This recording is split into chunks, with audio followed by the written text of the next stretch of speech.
हाँ भाई, जय हिंद दोस्तों। तो आज की क्लास में हम डिफरेंशिएबिलिटी पढ़ रहे हैं। लास्ट क्लास में हमने पढ़ा था कॉन्टिन्यूटी। ये अब अपनी कैलकुलस सीरीज़ की सेकंड वीडियो है और इसी को अभी हम कंटिन्यू करते रहेंगे। और आने वाले सेशंस में हम पढ़ रहे होंगे application of derivatives, then integration पढ़ रहे होंगे, then differential equation and application of integration भी हम पढ़ेंगे।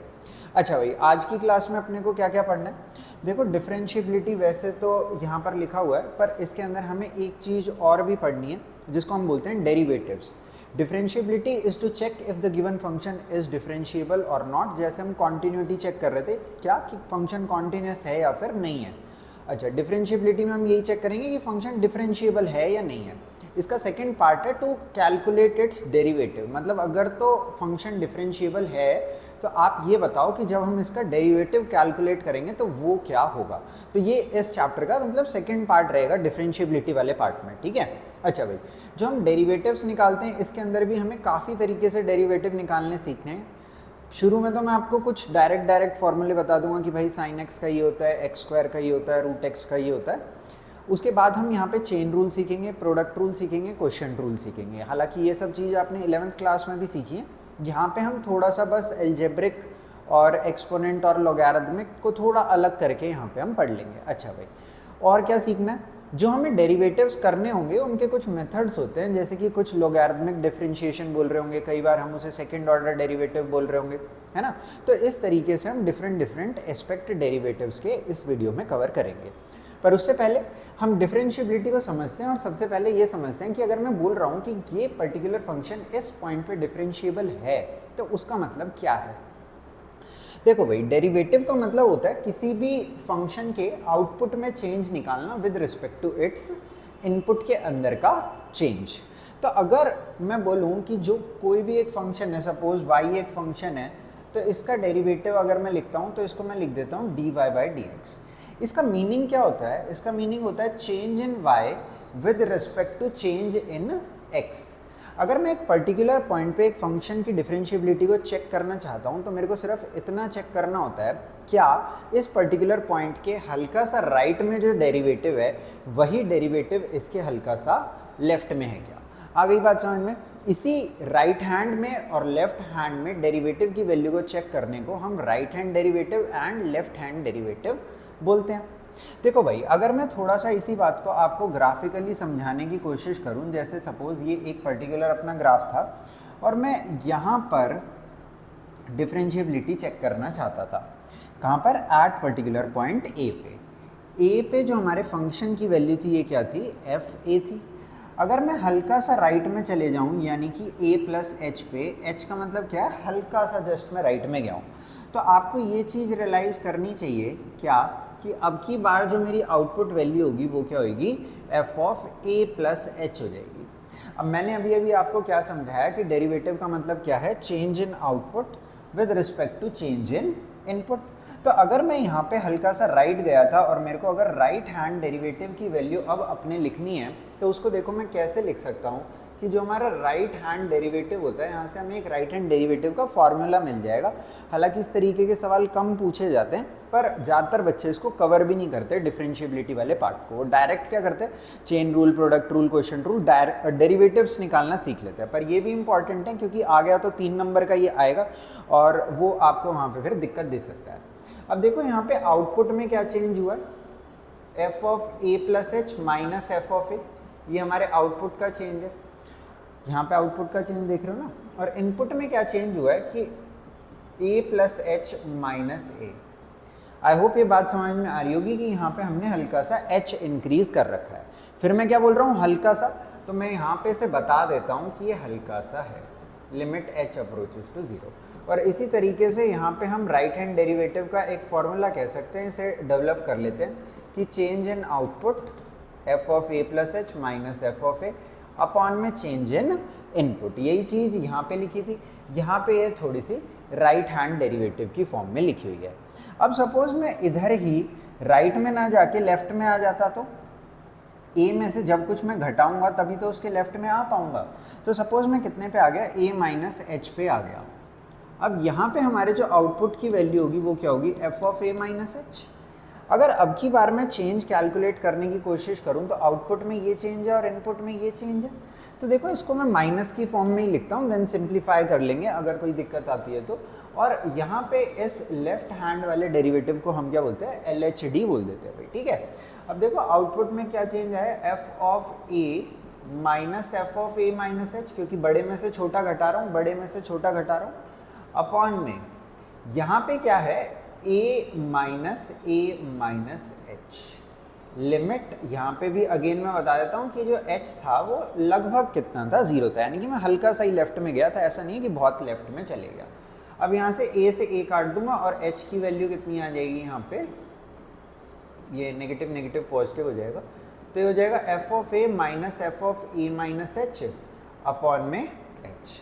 कई जगहों पे इसे ऐसे लिखते हैं, कई बार ऐसा भी लिख देते हैं कि ये दिखाने के लिए कि अब की बार हम लेफ्ट में गए, यानी कि कुछ रिड्यूस हुआ है ना, तो यहाँ पे नीचे वो माइनस डाल देते हैं। तो कोई ज़्यादा बड़ी बात नहीं है, आप ऊपर नीचे उसके लिए माइनस से अगर मल्टीप्लाई कर देते हो तो इनके साइन रिवर्स हो गए और नीचे की तरफ भी क्या आ जाएगा भाई, अपना एक माइनस साइन आ जाएगा। सो बेसिकली हमने यहाँ पर क्या किया है, हमने लेफ्ट हैंड डेरिवेटिव और राइट हैंड डेरिवेटिव के फॉर्मूले जनरेट कर लिए हैं। ये हमारे राइट हैंड डेरिवेटिव की वैल्यू है, और सॉरी लेफ्ट हैंड डेरिवेटिव की वैल्यू, और ये किसकी वैल्यू है, अब अपने राइट हैंड डेरिवेटिव की वैल्यू। अगर कभी भी वो आपसे बोलते हैं, क्या बोलते हैं कि चेक करो कि ये particular function x is equal to 3 पे कॉन्टिन्यू सॉरी डिफरेंशिएबल है या फिर नहीं है, तो बस a की जगह 3 आ जाएगा। बाकी आपको इस क्वेश्चन को एज अ टेस्ट सॉल्व कर देना। अगर लेफ्ट हैंड डेरिवेटिव और राइट हैंड डेरिवेटिव इक्वल आ जाते हैं तो आप बोल देना फंक्शन डिफरेंशिएबल है, अदरवाइज फंक्शन डिफरेंशिएबल नहीं है, ठीक है। ओके भाई, अब देखो यहाँ पे ये तो हो गई मतलब किताबी ज्ञान हो गया पूरा कि भाई ऐसे ऐसे करते हैं पूरा मैथमेटिकली। अभी मैं आपको क्वेश्चन के जरिए समझाता हूँ तो आपको उसके अंदर बेटर क्लैरिटी आ पाएगी। देखो भाई यहाँ पे कुछ क्वेश्चंस मैंने पहले से ही लिख रखे हैं हमेशा की तरह। तो देखो इस सवाल में लोग हमसे क्या बोल रहे हैं, दूसरा कलर ले लेते हैं। Show that this function given by this is not differentiable at x is equal to 1, ठीक है। तो देखो सबसे पहले मैं यहाँ पे क्या लिखूंगा, LHD लिख लूंगा, और यहाँ पे मैं लिख लूंगा LHD का फॉर्मूला क्या था, limit h approaches to 0 f of a minus H minus F of a upon में माइनस h, है ना। और RHD का फॉर्मूला मैं इधर लिख लूंगा। RHD का फॉर्मूला क्या था, limit h approaches to 0 f of a plus h minus F of a, और ओवर में क्या आ गया था h। बेसिकली वही चीज़ें, चेंज इन आउटपुट अपॉन में चेंज इन इनपुट। यहाँ पे आउटपुट में ये चेंज आया, यहाँ पे आउटपुट में ये चेंज आया। यहाँ पे इनपुट क्या था, हल्का सा रिड्यूस हो गया था, तभी हम लेफ्ट हैंड डेरिवेटिव इसको बोल रहे थे। यहाँ पे इनपुट क्या था, हल्का सा इंक्रीज हो गया था, h इंक्रीज हो गया था, तो वही हम यहाँ पे कर रहे थे। अच्छा भाई, अब यहाँ पे देखो हमें चेक कहाँ पे करना है, 1 पे चेक करना है। तो a की वैल्यू क्या आ गई, बेसिकली 1 आ गई। तो अगर मैं इसको कैलकुलेट कर रहा हूँ तो यहाँ पे क्या लिखूंगा मैं, f of 1 minus H minus F of 1 upon में माइनस एच, अपॉन में माइनस एच। अब देखो एफ एक्स था तो फंक्शन ये था, एफ एक्स था तो हमारा फंक्शन ये था। अब एक्स की जगह आपको ये समझना पड़ेगा कि ये एफ एक्स ही तो लिखा हुआ है, बस एक्स की जगह क्या आ गया, 1 माइनस एच आ गया। तो एक्स की जगह यहाँ पे भी क्या आ जाएगा, 1 माइनस एच आ जाएगा। तो देखो मैं कैसे लिखता हूँ इसको, limit H approaches to 0, x की जगह क्या डाल देना है मैंने, 1 माइनस एच डाल देना है। तो 1 माइनस एच एक्स की जगह आ गया, -1 एज इट इज़, और इसका क्या करना है मैंने, मॉड करना है। f ऑफ 1 करने के लिए x की जगह 1 डाल देना, तो ये क्या हो जाएगा 1 माइनस 1, और अपॉन में क्या आ गया भाई, माइनस का h आ गया। अब देखो यहाँ पे 1 से 1 कैंसिल हो गया, ये तो 0 हो गया।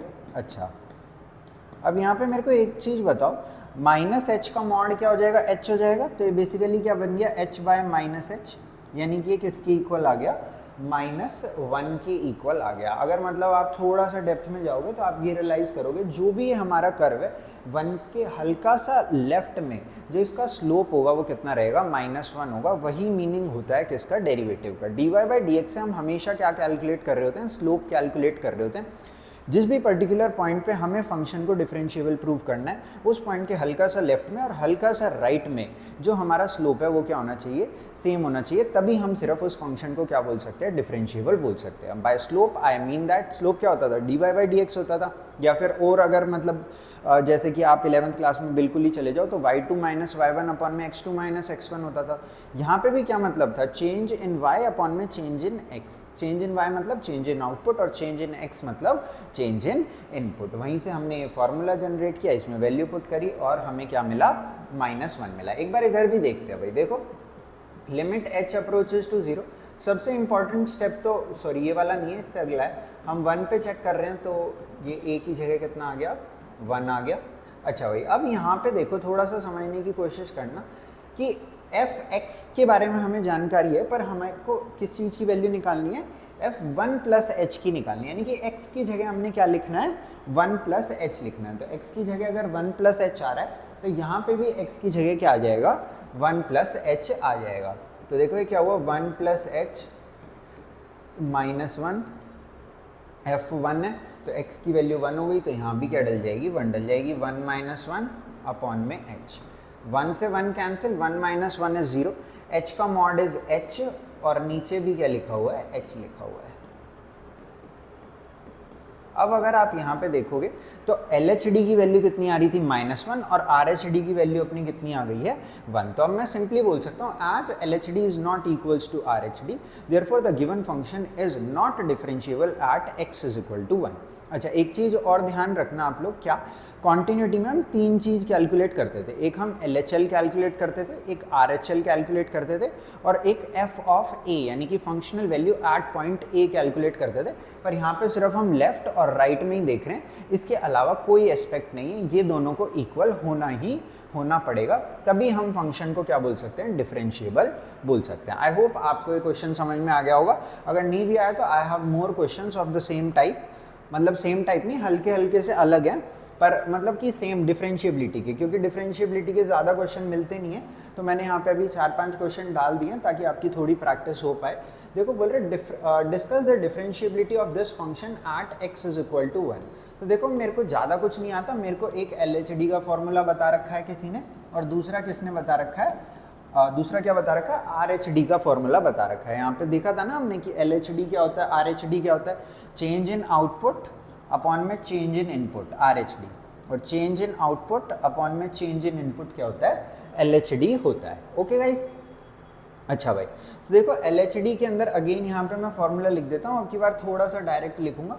Limit h approaches to 0, f of left hand limit है, 1 पे चेक कर रहे हैं तो 1 - h, और यहाँ पे f ऑफ 1 अपॉन में -h, क्योंकि हम LHD कैलकुलेट कर रहे हैं, इनपुट इज रिड्यूस्ड, तो यहाँ पे क्या आ रहा है, -h आ रहा है। अगर मैं यहाँ की बात करूँ तो limit h approaches to 0, f of 1 plus h, और यहाँ पे क्या 1 अपॉन में h, ठीक है, 1 के हल्का सा राइट में और 1 पे, तो ये क्या हो गया, चेंज इन आउटपुट, और इनपुट क्या चेंज हुआ है, h चेंज हुआ है, 1 प्लस h हमने बाद में डाला, और इनिशियली क्या डाल रहे थे, 1 डाल रहे थे। वही सेम बात है जो पिछले क्वेश्चन में बताई और उससे पहले जो थ्योरी में भी आपको मैंने बताई है। अब देखो यहाँ पे सॉरी f नहीं लिखना चाहिए था, यहाँ पे हमें g लिखना चाहिए था, पर कोई बात नहीं, अब तो मैंने लिख दिया। तो एक काम करता हूँ, चालाकी कर देता, क्वेश्चन ही बदल देंगे, ठीक है। तो यहाँ पे देखो अब limit h approaches to 0, f x की जगह क्या लिखा हुआ है, यहाँ पे 1 - h लिखा हुआ है, तो x की जगह क्या डालना है, 1 - h, x की जगह क्या डालना है, यहाँ पे भी 1 - h डालना है। तो यहाँ पे 1 - h प्लस 2 का होल स्क्वायर माइनस f1, तो x की जगह 1 डालना है, तो ये कितना हो जाएगा 3, और 3 का स्क्वायर कितना हो जाएगा 9, अपॉन में कितना आ जाएगा भाई -h यहाँ पर आ जाएगा। थोड़ा सा इसको सॉल्व कर लेते हैं। आई होप आप ये बात समझ पा रहे होगे कि ये क्या बन गया। चलो लिख देता हूँ, 3 - h का होल स्क्वायर -9 अपॉन में -h बन गया। अब यहाँ पे लिमिट h अप्रोचेज टू 0, अगर मैं होल स्क्वायर खोल देता हूँ तो a square plus b square minus 2ab -9 upon में -h, 9 से 9 को गायब कर देता हूँ और h को दोनों से मैं डिवाइड कर देता हूँ। चलो -h को ही कर देता हूँ, तो देखो अपने पास क्या बचेगा, लिमिट h अप्रोचेस टू 0। अगर मैं -h से इसको डिवाइड करता हूँ तो -h, और यहाँ पे क्या बच गया, 6 बच गया। अब अगर बचे हुए पार्ट में मैं लिमिट डाल देता हूँ तो LHD की वैल्यू कितनी आ जाएगी, 6 आ जाएगी। h की जगह मैंने क्या पुट कर दिया, 0, तो ये कितना आ गया अब अपने पास, 6 आ गया। आई होप ये बात आपको समझ में आ गई होगी। ठीक है, अब की बार प्रूव दैट नहीं है, अब की बार डिस्कस है, यानी कि अपने को पहले से आंसर नहीं पता तो थोड़ा सा तमीज़ में करेंगे हम इसे। x की जगह f1 प्लस h आ गया, यानी कि x की जगह क्या रखेंगे हम, 1 प्लस h रखेंगे। तो x की जगह 1 प्लस h रख दिया, और प्लस 2 है का होल स्क्वायर है, माइनस f1, x की जगह 1 रखेंगे।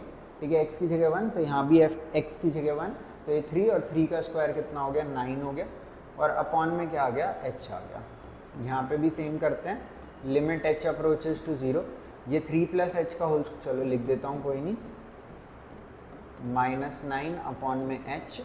अब अगेन यहाँ पे limit h approaches to 0, same सा आंसर आता हुआ नहीं दिख रहा, कोई बात नहीं, आना तो चाहिए था सेम पर, चलो कोई नहीं, देख लेंगे।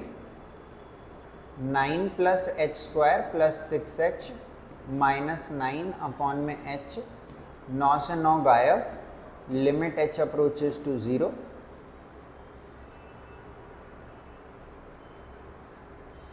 Limit h approaches to 0। अगर h को मैं दोनों से डिवाइड कर दूंगा तो h स्क्वायर बाई h कितना हो जाएगा, h हो जाएगा, 6h बाई h कितना हो जाएगा, 6 हो जाएगा। अब अगर मैं इसके अंदर लिमिट पुट करता हूँ तो कितना आ गया, 6 आ गया। अब की बार हम क्या बोलेंगे, as LHD is equals to RHD, therefore given function is continuous at x equals to 1। I hope इतनी बात आपको अच्छे से समझ में आ गई होगी।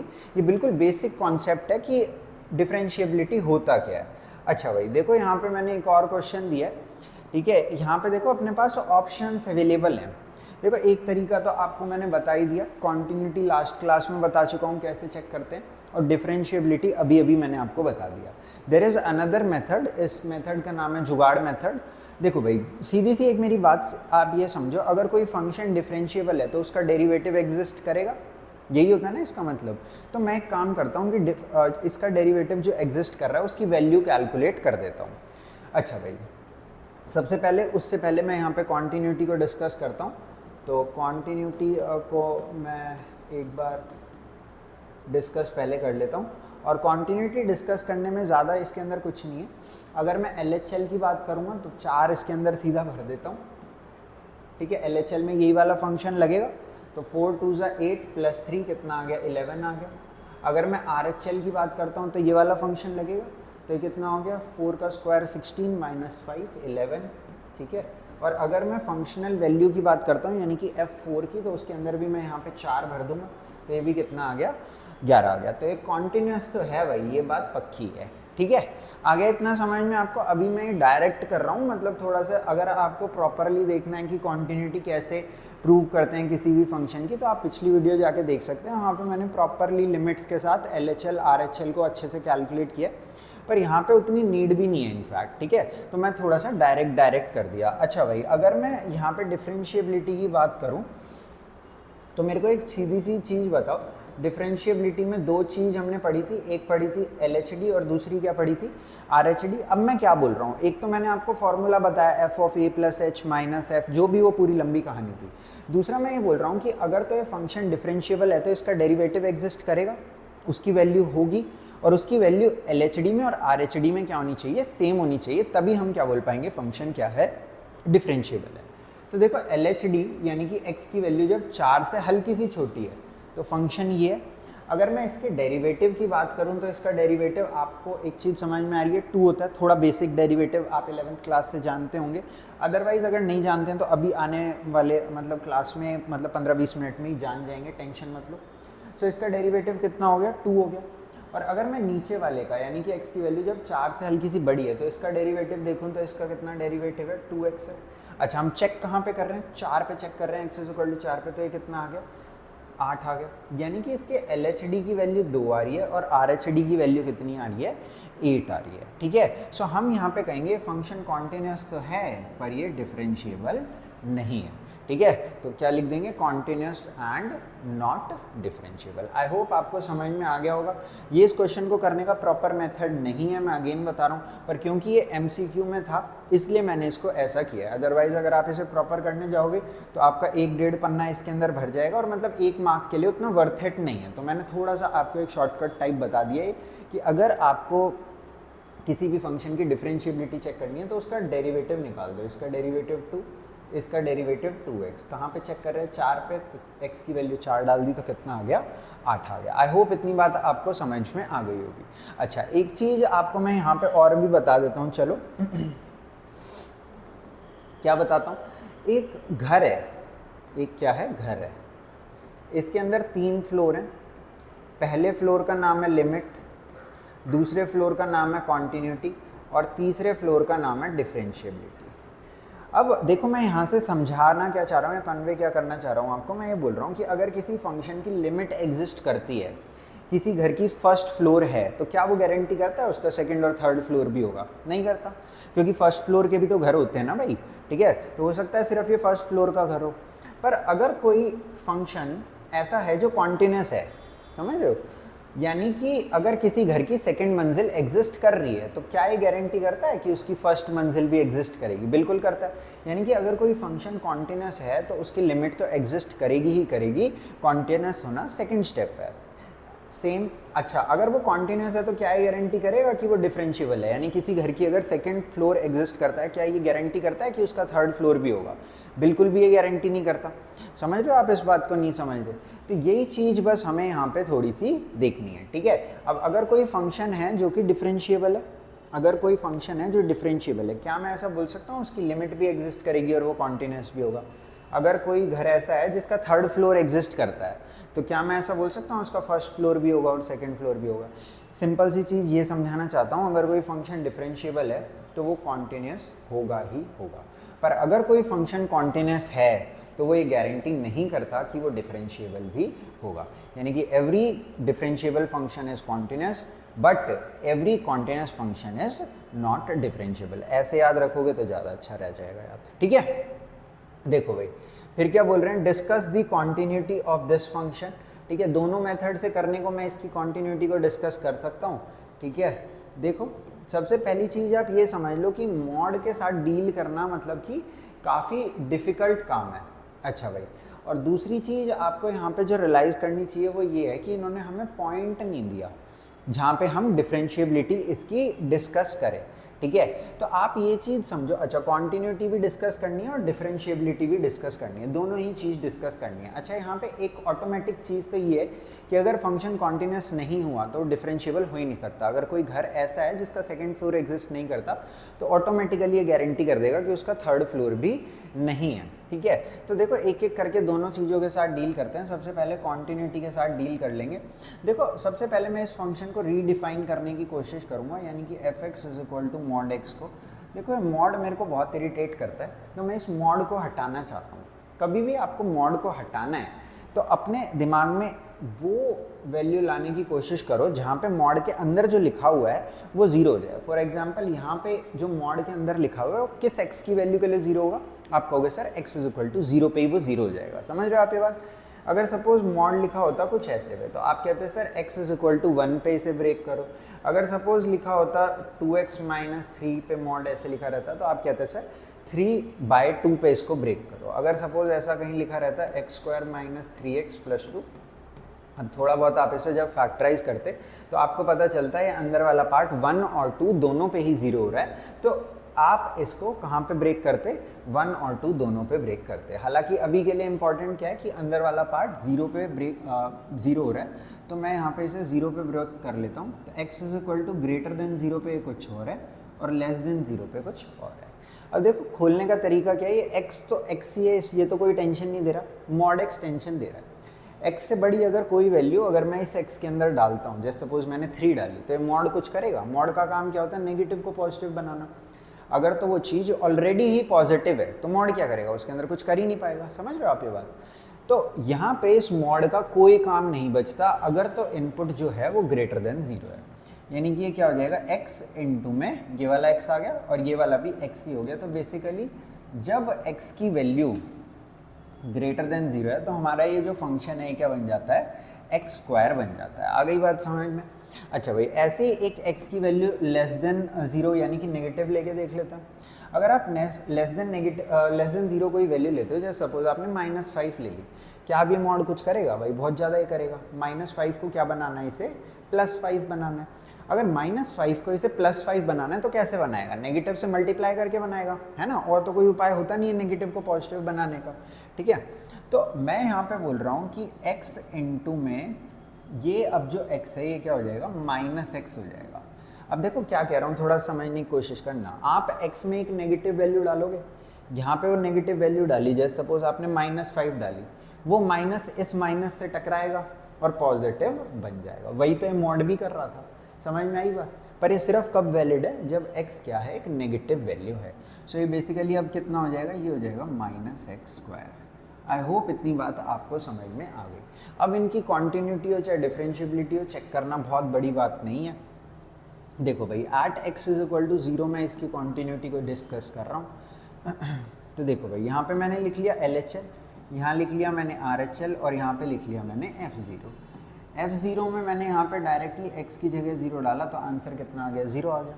अब यहाँ पे क्या लिखूँगा, limit x approaches to 0 minus. अगर मैं 0 माइनस के साथ डील कर रहा हूँ, यानी कि x की वैल्यू 0 से हल्की छोटी है, तो ये वाला फंक्शन लगेगा, यानी कि ये क्या हो गया, -x²। x की जगह 0 पुट कर दिया तो -0 आ गया, जो कि 0 ही होता है ना।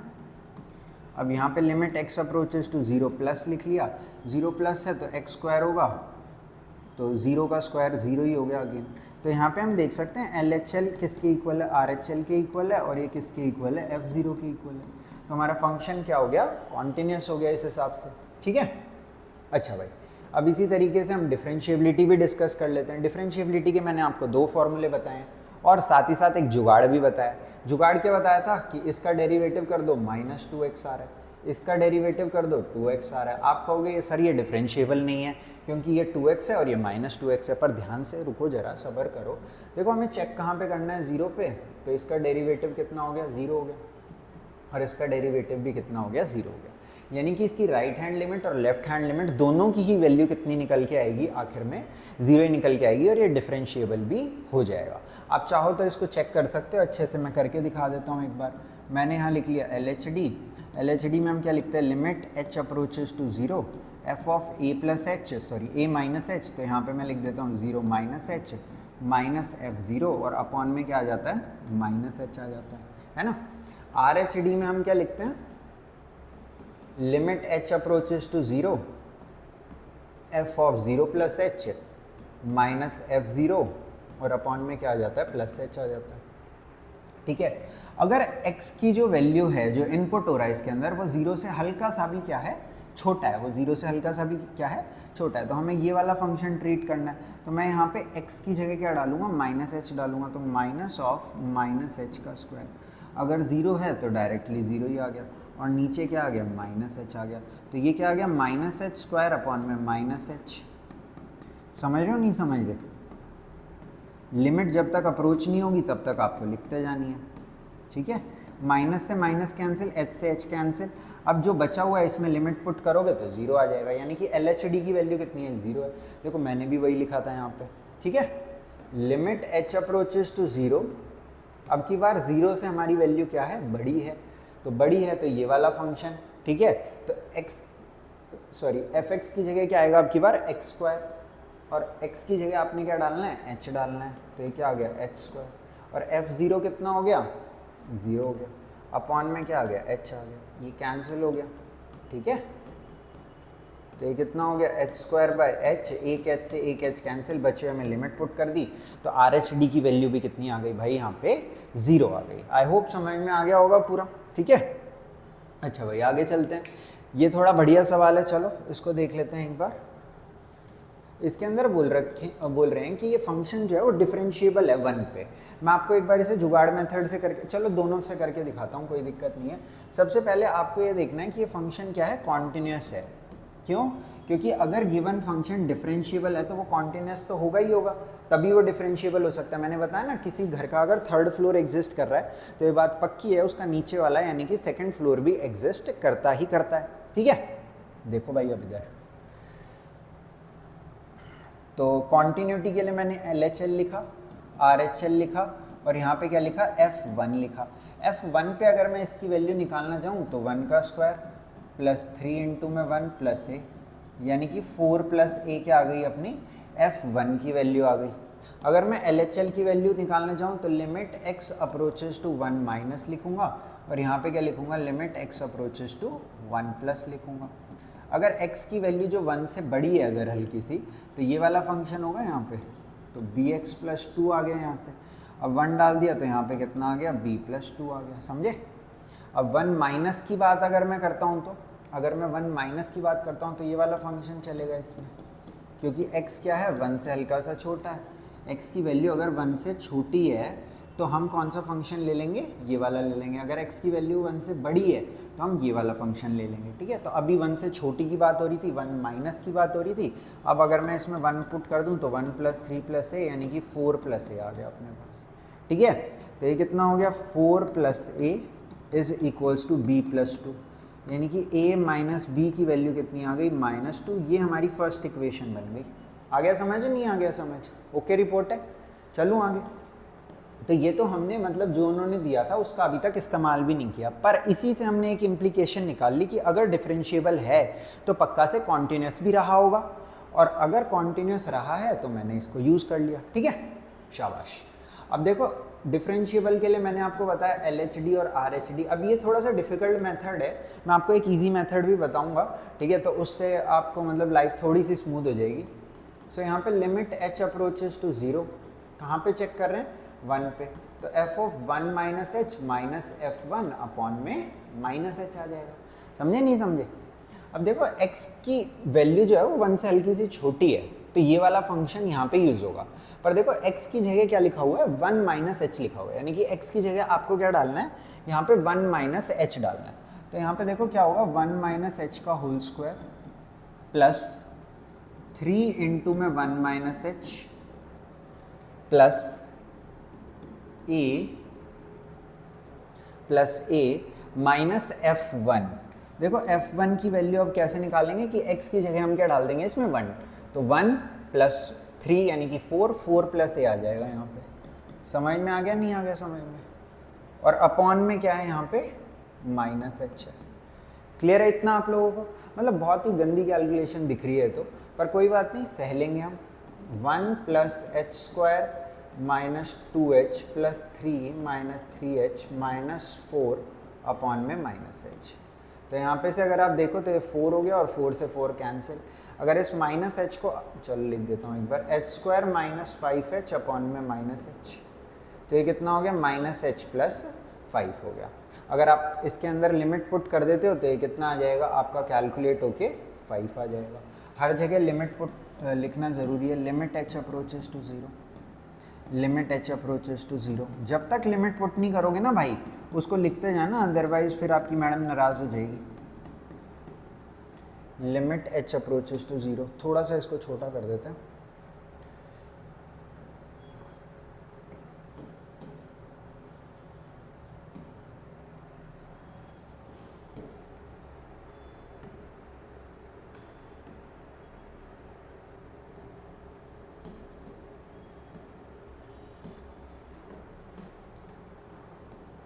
ठीक है, अब अगर मैं इसके अंदर लिमिट पुट कर देता हूँ तो ये कितना आ गया, 5 आ गया, यानी कि इसका लेफ्ट हैंड डेरिवेटिव कितना है, 5 है। इसी तरीके से अब हम यहाँ पे इसका राइट हैंड डेरिवेटिव भी कैलकुलेट कर लेंगे।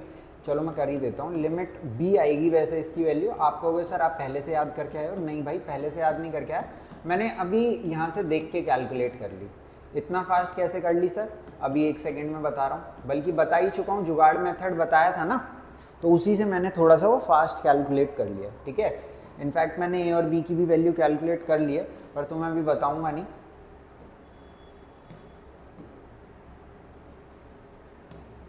देखो भाई इधर लिमिट h अप्रोचेस टू 0 हो गया। अब की बार इसमें थोड़ा सा स्पेस कम है ना इधर, कोई बात नहीं, मैनेज कर लेंगे हम। 1 प्लस एच है, तो अगर x की वैल्यू 1 से बड़ी है तो आप रियलाइज़ कर पा रहे हो ये वाला फंक्शन यूज़ होगा, पर x की जगह क्या आएगा, 1 प्लस एच आएगा, शाबाश, ठीक है। और 1 प्लस एच आ गया x की जगह, प्लस 2 है। F1 की वैल्यू कितनी है, देखो यहाँ पे हमने लिखी थी 4 प्लस है, तो यही हम डायरेक्टली यहाँ भी लिख देते हैं। अपॉन में क्या आ गया, h आ गया। Limit h approaches to 0, b plus b h -2, और ये कितना है, -2 माइनस ए अपॉन में h। वैसे देखो अगर थोड़ा सा दिमाग लगाओ ना आप, तो यहाँ से भी थोड़ी सी एक चीज़ यूज़ कर सकते हो, क्या कि अगर a माइनस बी -2 था, वैसे तो मतलब प्रॉपर भी कर सकते हो, कोई ऐसी दिक्कत की बात नहीं है जल्दबाजी की, पर अगर a माइनस बी की जगह आप 2 लिख दोगे, देखो कैलकुलेशन बहुत सिंपल हो जाएगी। सॉरी b माइनस ए की जगह आप अगर 2 लिख दोगे तो कैलकुलेशन बहुत सिंपल हो जाएगी। क्यों? क्योंकि b माइनस ए यहाँ पे अपीयर हो रहा है, और अगर सपोज आपने इसकी जगह 2 लिख दिया तो देखो लाइफ कितनी सिंपल हो जाएगी आपकी।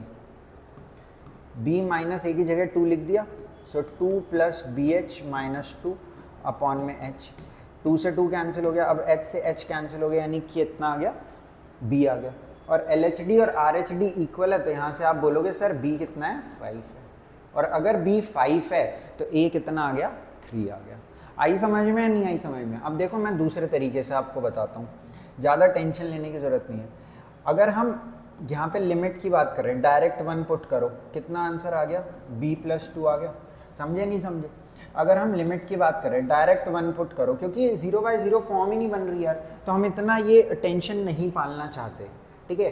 अगर ये MCQ में हो, अगर तो प्रॉपर ये मतलब 4 मार्कर है या 3 मार्कर है, तो आपको सॉल्व करना ही पड़ेगा, ठीक है। पर अगर MCQ टाइप है तो मैं आपको बता रहा हूँ, अगर 1 है तो यहाँ पे 1 लिख दिया, कितना आ गया, 4 + a। सिर्फ देखो एक ही लाइन से मैं यहाँ पे क्या बता सकता हूँ कि b + 2 किसके इक्वल है, 4 + a के इक्वल है।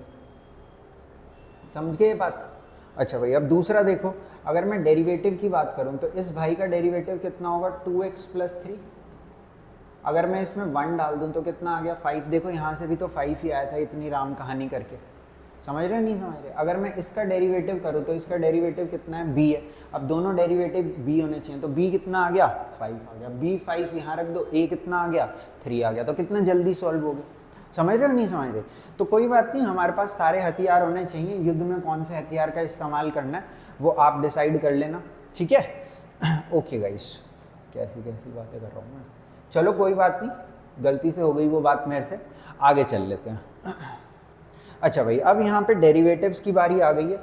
कुछ डेरिवेटिव आपको यहाँ पे 11th क्लास से याद होने चाहिए, पर 11 तो हमें पता ही है बहुत खतरनाक स्टाइल में बीती है अपनी, तो कोई बात नहीं, मैं एक बार यहाँ पे लिखवा देता हूँ, तो आपको सारे डेरिवेटिव्स एक बार रिवाइज तो मतलब उसको होता है ना।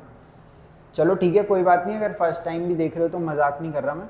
देखो भाई, कोई टेंशन नहीं है। देखो सबसे पहले आपको डेरिवेटिव आना चाहिए किसका, x की पावर n का। इसका डेरिवेटिव क्या होता है, n(x की पावर n-1)। अच्छा सर, ये कैसे आ गया? भाई कैसे आ गया अभी के लिए छोड़ दो, क्योंकि आते हैं फर्स्ट प्रिंसिपल से, जो 11th क्लास में था, और उससे कैलकुलेट करना है थोड़ा सा डिफिकल्ट टास्क। तो आप हर डेरिवेटिव वहाँ से कैलकुलेट नहीं कर सकते, तो कुछ डेरिवेटिव्स आपको याद करने पड़ेंगे। अब यहाँ पे मैं 15-20 डेरिवेटिव लिखवा रहा हूँ, उनकी वैल्यू आपको बहुत क्विकली याद होनी चाहिए, तभी हम आगे का चैप्टर प्रोसीड कर सकते हैं। देखो भाई, x की पावर n का आ गया, nx की पावर n। एग्जाम्पल के तौर पे बता देता हूँ, जैसे x³ का क्या हो जाएगा, इस पावर को आगे उतारो और एक पावर कम कर दो। समझ में आई बात या नहीं आई? अगर सपोज कहीं लिखा है 7x की पावर 5, तो इसका क्या हो जाएगा, इसको आगे उतारो तो 35 हो गया, और x की पावर 1 कम कर दो, कितना हो गया, 4 हो गया। आ गया समझ में? अगर सपोज कहीं लिखा है 7x³ - 3x², तो इसका क्या हो जाएगा, ये इधर आ जाएगा तो 21x, एक पावर कम कर दो, ये भी आगे आ जाएगा तो कितना हो जाएगा, 6x हो जाएगा। अच्छा, 2-3 चीज़ इसके अंदर ध्यान रख लेना। अगर कहीं पर x लिखा हुआ है, अगर कहीं पे x लिखा हुआ है, तो यहाँ पे तो इसकी पावर 1 है, तो 1 आगे आया, और अब इसकी पावर 1 कम कर दो, यानी कि अब इसकी पावर कितनी हो गई, 0 हो गई, ठीक है। सो ये ऐसे हो जाएगा, ये 1 है, 1 आगे आ गया, और x की पावर 0। किसी भी चीज़ की पावर 0 कितना होता है, 1 होता है। तो आप याद रख लेना, x का डेरिवेटिव कितना है, 1। इसी हिसाब से 3x का कितना हो जाएगा, 3 हो जाएगा। अगर सपोज मैं बात कर लूँ किसी कांस्टेंट की, सपोज 5 की बात कर लूँ, तो 5 का मतलब क्या बोल सकता हूँ, 5 इंटू में x की पावर 0 लिखा हुआ है यहाँ पे, बोल सकता हूँ ना भाई ये, क्योंकि anything raise to the power 0 कितना है, 1। और जैसे ही इस 0 को आगे उतारूंगा मैं, तो ये कितना हो जाएगा, 0 हो जाएगा। तो कांस्टेंट का डेरिवेटिव हमेशा कितना होता है, 1 होता है। ये चीज़ आप याद रख लेना। वैसे भी आप देख सकते हो, जो चीज़ कांस्टेंट ही होगी उसके अंदर चेंज क्या होगा, चेंज तो होगा ही नहीं, और डेरिवेटिव का तो मतलब ही क्या है, चेंज है ना, change in output with respect to change in input. पर अगर 5 है तो ये तो कांस्टेंट हो गया, इसमें कुछ चेंज ही नहीं होगा, तो चेंज क्या होगा, 0 हो जाएगा। आई होप आपको x की पावर n के डेरिवेटिव का मतलब समझ में आ गया होगा। अगर सपोज मैं एक और एग्जांपल कंसिडर कर लूँ यहाँ पे, जैसे 3x² - 7x + 2, तो इसका कितना लिखोगे आप, 6x लिखोगे, 7x का कितना लिखोगे, 7 लिखोगे, और 2 का कितना लिखोगे, 0 लिखोगे। आ गया समझ में। अच्छा भाई, यहीं से एक इम्पॉर्टेंट और आपको याद रख लेना, वो है रूट एक्स का। ऑल्दो रूट एक्स का मतलब ज़्यादा कोई डिफ़िकल्ट नहीं है, एक्स की पावर हाफ है ना, और एक्स की पावर अगर हाफ लिखी हुई है तो हाफ आगे आ जाएगा, और 1 इसमें से हम रिड्यूस कर देंगे। अगर 1 इसमें से हम रिड्यूस कर देंगे तो ये कितना हो जाएगा, एक्स की पावर -हाफ, और एक्स की पावर -हाफ को क्या लिख सकता हूँ, 1/√x। तो अभी के लिए आपको ये याद रख लेना है कि रूट एक्स का डेरिवेटिव कितना होता है, 1/2√x होता है, क्योंकि बहुत ज़्यादा ये यूज़ होने वाला है, समझ गए, बहुत ज़्यादा ये यूज़ होने वाला है। अभी वीडियो तो आगे चली जाएगी, पर आपको इस वीडियो को पॉज करके जितने भी मैं 15-20 डेरिवेटिव लिखवाऊंगा, इनको पहले 10 मिनट याद करना है, उसके बाद ही आप आगे कंटिन्यू कर सकते हो। अगर आपको अच्छे से याद नहीं होते तो एक बार साइड में लिख लेना है और देख देख के थोड़ा सा काम चलाने की कोशिश करनी है, ठीक है। ये आ गया समझ में। और देख लो, e की पावर x का डेरिवेटिव क्या होगा, e की पावर x ही रहेगा, इसमें कोई चेंज ही नहीं आएगा, ठीक है। फिर अगर मैं बोलूँ a की पावर x, तो इसका क्या हो जाएगा, a की पावर x इनटू में log a आ जाएगा। अगर मैं एग्जांपल के तौर पे बात करूँ तो e में सिर्फ e लिखा रहना चाहिए, यूलर नंबर, ठीक है, और कुछ भी नहीं होना चाहिए। a में कुछ भी हो सकता है, जैसे 3 की पावर x है, तो इसका डेरिवेटिव क्या होगा, 3 की पावर x इनटू में log 3 हो जाएगा। आई होप समझ में आ गई होगी इतनी बात, ठीक है, ओके, शाबाश। और देखो, अगर मैं अगला देखूं, जैसे कि log x का डेरिवेटिव क्या है, सो log x का डेरिवेटिव क्या है, 1/x हो जाएगा। अब कुछ ट्रिग्नोमेट्रिक वालों के देख लेते हैं डेरिवेटिव्स, जैसे कि sin x का डेरिवेटिव क्या है भाई, cos x है। फिर cos x का डेरिवेटिव क्या है, -sin x है। जितने भी c से शुरू होंगे उन सब का डेरिवेटिव हमेशा नेगेटिव आएगा, ठीक है। देन tan x का डेरिवेटिव क्या है, sec² x है। ये याद होनी चाहिए भाई, बहुत खतरनाक स्टाइल में।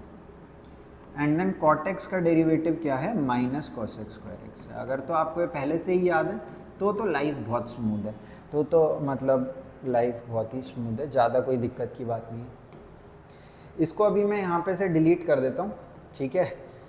जो जो इम्पोर्टेंट चीज़ें हैं सिर्फ उनको ही यहाँ पे अब मैं लिखा रहने देता हूँ, बाकी चीज़ें मैं डिलीट कर देता हूँ, क्योंकि इस पेज पे मैं सारे फॉर्मूले भरना चाहता हूँ।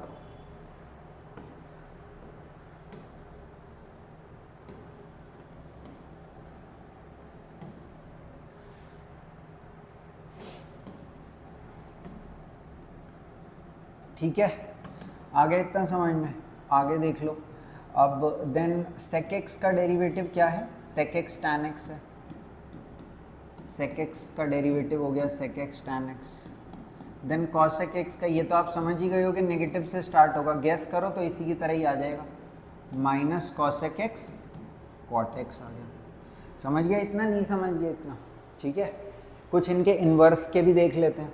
इन्वर्स के क्या देखोगे, जैसे कि साइन इन्वर्स x का क्या है, 1/√1 - x², ठीक है। अब यहीं पे अगर मैं cos इन्वर्स का देख लूँ तो बताया था ना नेगेटिव आ जाएगा, सो बस इसी के आगे नेगेटिव आ जाएगा, -1/√1 - x²। समझे नहीं समझे?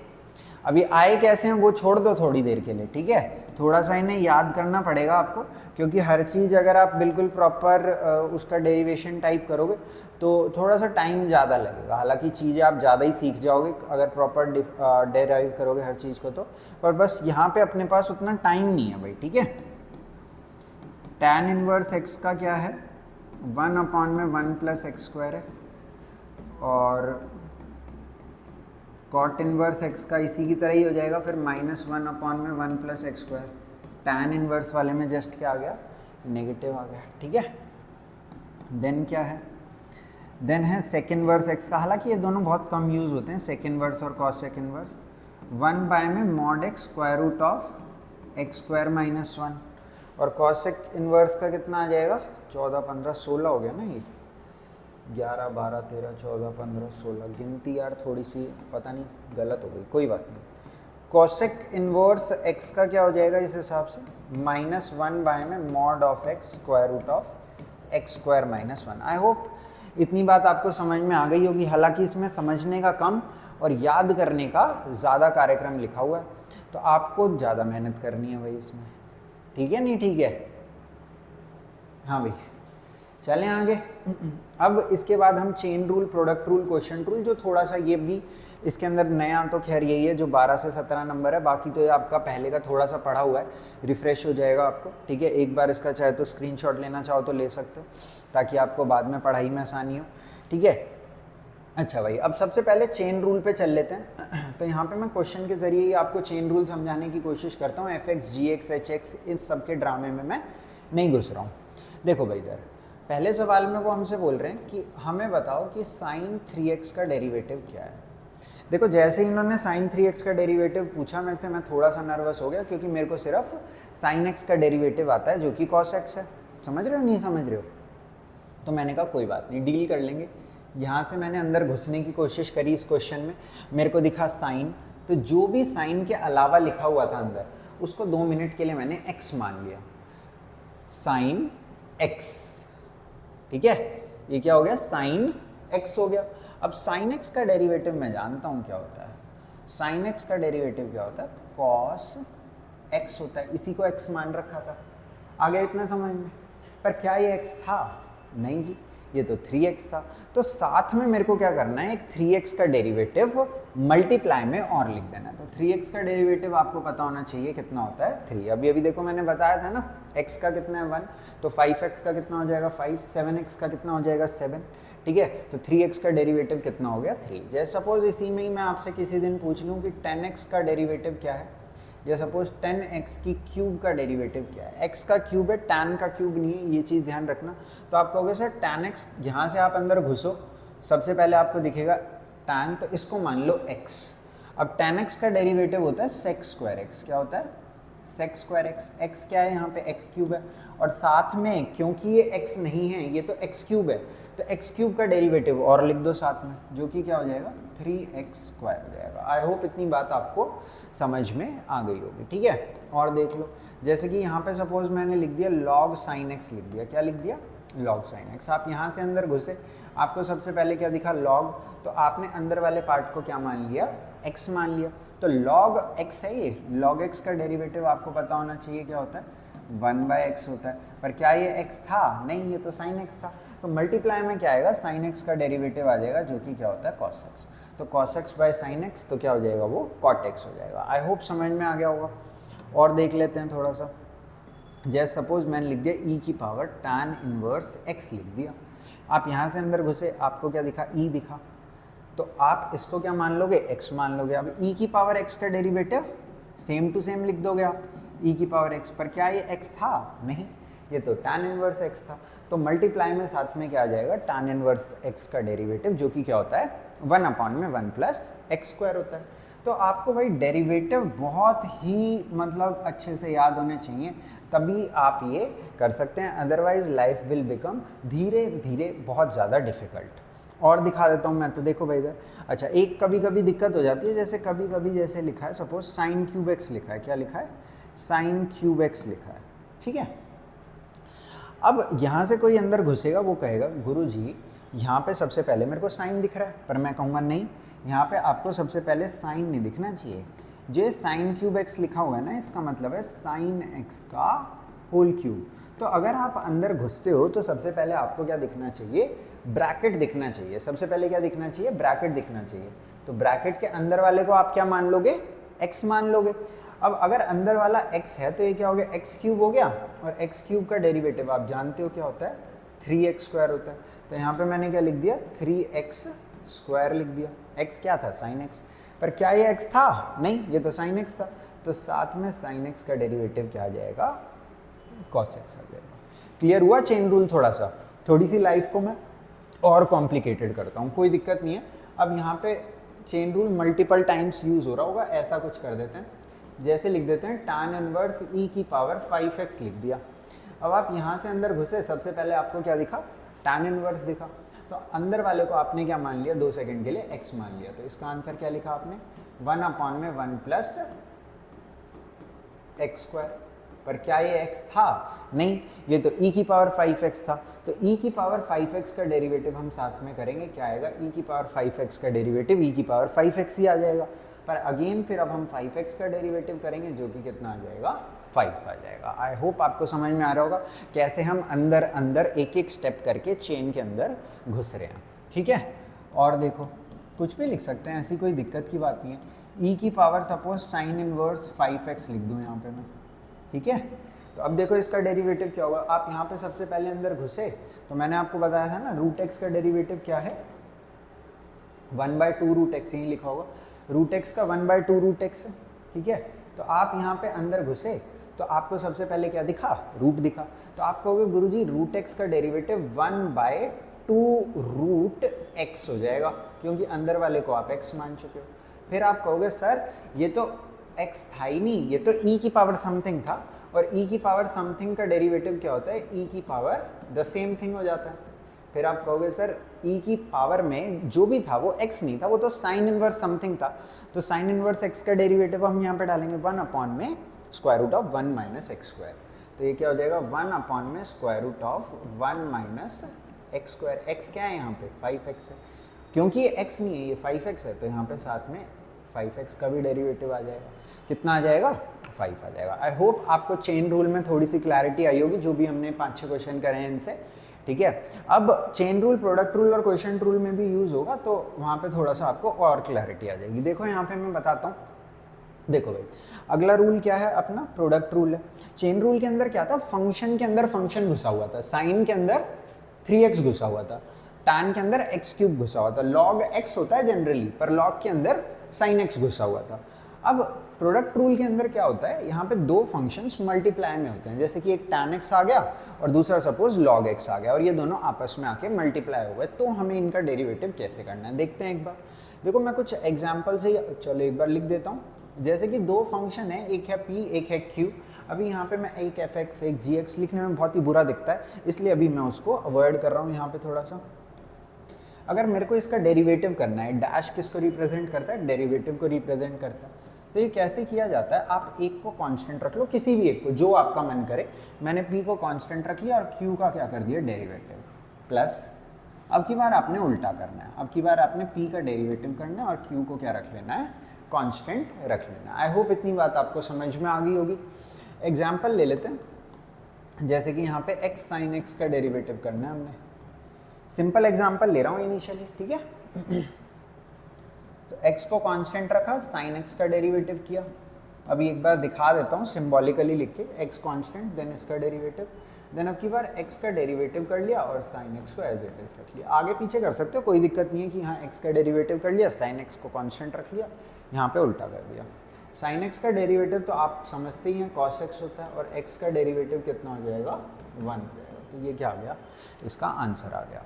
अब देखो धीरे धीरे क्वेश्चन को थोड़ा सा डिफिकल्ट कर देते हैं। जैसे कि यहाँ पे लिखा है square root of sin x, into में यहाँ पे लिखा है log e की पावर 2x, ठीक है। अब देखो इनिशियली मैंने एक काम करता हूँ, square root of sin x को कांस्टेंट रख लेता हूँ, समझे। Square root of sin x को क्या रख लिया, कांस्टेंट रख लिया, और log, अच्छा log में e मत डालो यार, ये तो सिंप्लीफाई हो जाएगा, यहाँ पे और कुछ डाल दो, क्योंकि log e एडजस्ट हो जाता है और 2x ही बन जाता है वहाँ पे, ठीक है। चलो अगले में कर दूंगा मैं थोड़ा डिफिकल्ट, इसमें इसको थोड़ा इजी रख लेते हैं। यहाँ लिख देता हूँ tan इनवर्स 3x लिख देता हूँ, ऐसे लिख देता हूँ, ठीक है। अब tan इनवर्स 3x का डेरिवेटिव करा तो ये क्या होगा, 1/1 प्लस एक्स स्क्वायर, तो 3x का स्क्वायर कर लेंगे यहाँ पे हम, है ना, क्योंकि x क्या है अब की बार 3x है, पर क्या ये x है, नहीं, ये तो 3x है। तो चेन रूल से 3x का डेरिवेटिव साथ में कितना आ गया, 3। आई होप समझ में आ गया होगा। प्लस अब की बार tan इनवर्स 3x को कांस्टेंट रख लेते हैं और डेरिवेटिव किसका कर लेते हैं, रूट sin x का कर लेते हैं। तो रूट sin x का डेरिवेटिव क्या होगा, सबसे पहले रूट का होगा 1/2 रूट, है ना, चेन रूल में यही तो सीखा हमने, 1/2 रूट ऑफ दैट थिंग हो गया। पर क्या अंदर जो लिखा है वो x है, नहीं, ये तो sin x है। तो साइन एक्स का डेरिवेटिव साथ में क्या आ गया, कॉस एक्स आ गया। इसी को क्या बोलते हैं हम, प्रोडक्ट रूल बोलते हैं। एक को कांस्टेंट रखो, दूसरे का डेरिवेटिव करो, प्लस दूसरे को कांस्टेंट रखो, पहले वाले का डेरिवेटिव करो। ठीक है, एक मैं और आपके लिए छोड़ देता हूँ, चलो ठीक है, क्योंकि ये सब ज़्यादा कुछ इसके अंदर है नहीं। e की पावर 3x इंटू में log 5x ऐसे लिख देता है। ठीक है, आप लोग एक बार इसे ट्राई करना, इसका आंसर मेरे को बता देना टाइम मेंशन करके। ठीक है गाइस, चलें आगे। ओके, आगे चल लेते हैं।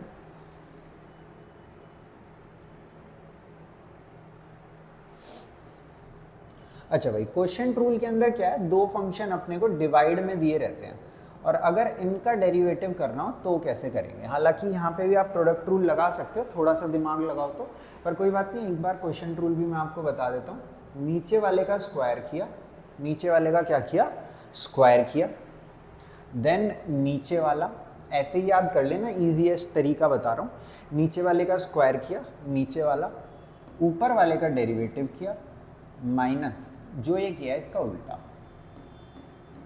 ठीक है, इन दोनों को आपस में चेंज कर सकते हो, इन दोनों को आपस में चेंज कर सकते हो, फर्क नहीं पड़ता। बस इसको यहाँ मत भेज देना, बहुत ज़्यादा फर्क पड़ जाएगा। नीचे वाले का स्क्वायर, नीचे वाला, ऊपर वाले का डेरिवेटिव माइनस उल्टा। एक मैं एग्जांपल लेके बता देता हूँ आपको, जैसे यहाँ पे लिखा है, इजी एग्जांपल लेते हैं।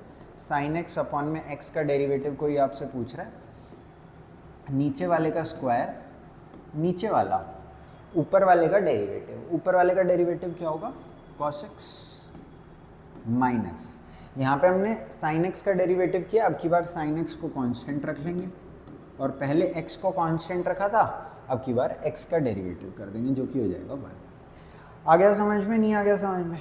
थोड़ा सा एक डिफ़िकल्ट ले लेते हैं, कोई दिक्कत नहीं है। जैसे कि यहाँ पे लिखा है e की पावर 5x और यहाँ पे लिखा है tan इनवर्स 3x लिखा हुआ है। सपोज कुछ ऐसे अपने को यहाँ पे लिखा दिया गया है। ठीक है, तो देखो इसका अगर मैं डेरिवेटिव करूँगा तो नीचे वाले का स्क्वायर, देन नीचे वाला, ऊपर वाले का डेरिवेटिव, यानी कि 1 अपॉन में 1 प्लस 3x का स्क्वायर। अब यहाँ पे चेन रूल लगेगा क्योंकि ये x नहीं है, ये क्या है, 3x है, तो 3x का डेरिवेटिव कितना आ गया, 3 आ गया, माइनस रिवर्स, यानी कि tan इनवर्स 3x को एज इट इज रखा, e की पावर 5x का डेरिवेटिव होगा जो कि e की पावर 5x ही रह जाएगा, पर क्योंकि ये x नहीं है, ये 5x है, तो साथ में 5x का डेरिवेटिव जरूर आएगा जो कि कितना है, 5 है। आई होप ये बात आपको समझ में आ गई होगी क्वोशिएंट रूल से रिलेटेड। ठीक है, नीचे वाले का स्क्वायर, नीचे वाला, ऊपर वाले का डेरिवेटिव माइनस रिवर्स। ठीक है, ओके गाइस, आगे चल लेते हैं। अच्छा भाई, सेकंड ऑर्डर डेरिवेटिव। अब यहाँ से जो पार्ट स्टार्ट हो रहा है ये मेनली आपका 12th क्लास का पार्ट है। ठीक है, शुरू में जो हमने डिफरेंशिएबिलिटी पढ़ी थी वो 12th क्लास का पार्ट था। इसके बाद जो हमने बेसिक डेरिवेटिव्स देखे ये सब हमने 11th में ही देख लिए थे, chain rule, product rule, quotient rule, ये सब 11th का पार्ट था। हालांकि थोड़ा थोड़ा 12th में भी यूज़ होते रहता है। ठीक है, जैसे प्लस माइनस तो हमने फर्स्ट क्लास में पढ़ा था ना, स्टिल अभी तक यूज़ होते रहता है। ठीक है, तो ऐसा नहीं है कि यहाँ पर प्रोडक्ट रूल का यूज़ नहीं होता, यूज़ होता है, बट आज सच नया इंट्रोड्यूस नहीं हुआ है कुछ। ठीक है, अब देखो second order derivative. Second order derivative का मतलब क्या है, अभी तक जो हम डिफरेंशिएट करते थे किसी भी फंक्शन y को, वो एक बार डिफरेंशिएट करते थे। सेकंड ऑर्डर डेरिवेटिव का मतलब होता है हम उसी फंक्शन को एक और बार डिफरेंशिएट करेंगे। मैं बताता हूँ, देखो जैसे कि सपोज एक फंक्शन था y, ये था सपोज x की पावर 20, बुक का ही क्वेश्चन है आपकी। अब अगर मेरे को इसका सेकेंड ऑर्डर डेरिवेटिव निकालना है तो सबसे पहले मैं dy बाई डी एक्स निकालूंगा। तो dy बाई डी एक्स यहाँ पे क्या होगा, 20x की पावर 19, पावर आगे उतारी, एक पावर कम। अब सेकेंड ऑर्डर डेरिवेटिव का मतलब होता है कि आप ये जो हमने निकालना है ना dy बाई डी एक्स, जिसको हम स्लोप भी बोलते हैं या फिर rate of change of y with respect to x बोल सकते हैं, इसका रेट ऑफ चेंज हम विद रिस्पेक्ट टू x निकाल रहे हैं, यानी कि डी स्क्वायर वाई बाय में डी एक्स स्क्वायर। ठीक है, यानी कि ये किस रेट से चेंज हो रहा है विद रिस्पेक्ट टू x। कुछ नहीं करना, एक और बार डिफरेंशिएट कर देना, इसको आगे ले आओ तो 380 x की पावर 18 हो जाएगा। आ गया समझ में, नहीं आ गया समझ में? हाँ भाई, ओके रिपोर्ट है।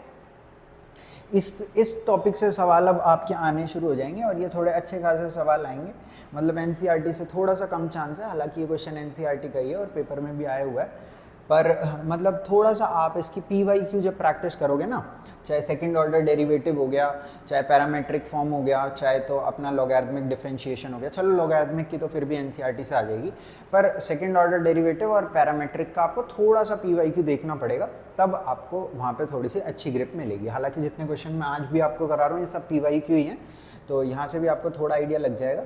बोल रहे हैं वाई अगर ये है तो शो करो ये है, ठीक है। दूसरा कलर ले लेता हूँ, थोड़ा सा बोर हो गया मैं इससे, तो या इसी का ब्लू का डार्कर वर्जन अगर मिल जाए तो बढ़िया हो जाएगा काम।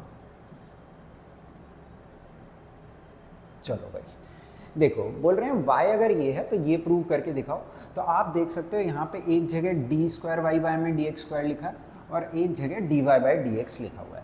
तो मेरे को ज़्यादा कुछ नहीं करना, मतलब करना तो बहुत कुछ है क्योंकि कैलकुलेशन हैवी लग रही है, और मेरे को सिंपली क्या करना है, डी स्क्वायर वाई बाय में डी एक्स स्क्वायर निकाल के d y by D x निकाल के यहाँ पे डाल देना है। अच्छा, एक चीज़ और भी है कि ये जो d y by D x अगर आप इसे ऐसे ना लिखना चाहो तो आप इसे वाई डैश या फिर y1 भी लिख सकते हो, ये भी सेम ही मीनिंग होता है, ठीक है। इसको आप y डबल डैश या फिर y2 भी लिख सकते हो, ये भी सेम ही मीनिंग होता है, ठीक है। तो एक बार मैं यहाँ पे y डैश की वैल्यू कैलकुलेट कर लेता हूँ। सो देखो ये तो कांस्टेंट है, e की पावर mx का डेरिवेटिव e की पावर mx, पर क्या ये x था? नहीं, ये तो mx था। तो mx का डेरिवेटिव यानी कि m मेरे को साथ में लिखना पड़ेगा, तो यहाँ पे मैंने एक m लिख दिया, प्लस बी ई की पावर एन एक्स का बी ई की पावर एन एक्स ही हो जाएगा, पर क्योंकि पावर में x नहीं एन एक्स था तो एन एक्स का डेरिवेटिव n क्या आ गया, साथ में आ गया। आई होप समझ में आ गया होगा, वेरी नाइस। तो ये हमारा फर्स्ट ऑर्डर यानी कि d y by D x आ गया, इसको हम यहाँ डाल देंगे। अब यहाँ पे डबल डेरिवेटिव कर लेते हैं, थोड़ा छोटा दिखता है ना, इसलिए मैं y dash y double dash लिखना प्रेफर करता हूँ। इसके अंदर थोड़ा सा बड़ा बड़ा दिखता है, स्पेस ज़्यादा ऑक्यूपाई कर लेता है, दिमाग में भड़क कर देता है, इसलिए मैं वो नहीं लिखता ज़्यादा। अब देखो m ए दोनों कांस्टेंट हैं तो कोई दिक्कत नहीं है, e की पावर mx का डेरिवेटिव e की पावर mx, पर साथ में मल्टीप्लाई में एक m आएगा, ठीक है। तो वो m मैं यहीं पे डाल देता हूँ, तो ये क्या बन गया, m स्क्वायर बन गया। एक और m आ गया ना, तो m इंटू m क्या हो गया, m स्क्वायर। सिमिलर वे में आप समझ पा रहे हो कि n b की पावर b e की पावर nx और मल्टीप्लाई में एक n आएगा, तो ये क्या हो गया, n स्क्वायर। अब सिंपली आपने क्या करना है, वैल्यूज उठा के यहाँ पे रख देनी है, आपका आंसर खुद ब खुद आ जाएगा, ठीक है। तो थोड़ी सी इंग्लिश अगर हम लिखें तो 1 2 using value of 1 and 2 in equation 3 we get, ठीक है। तो ये क्या अपना,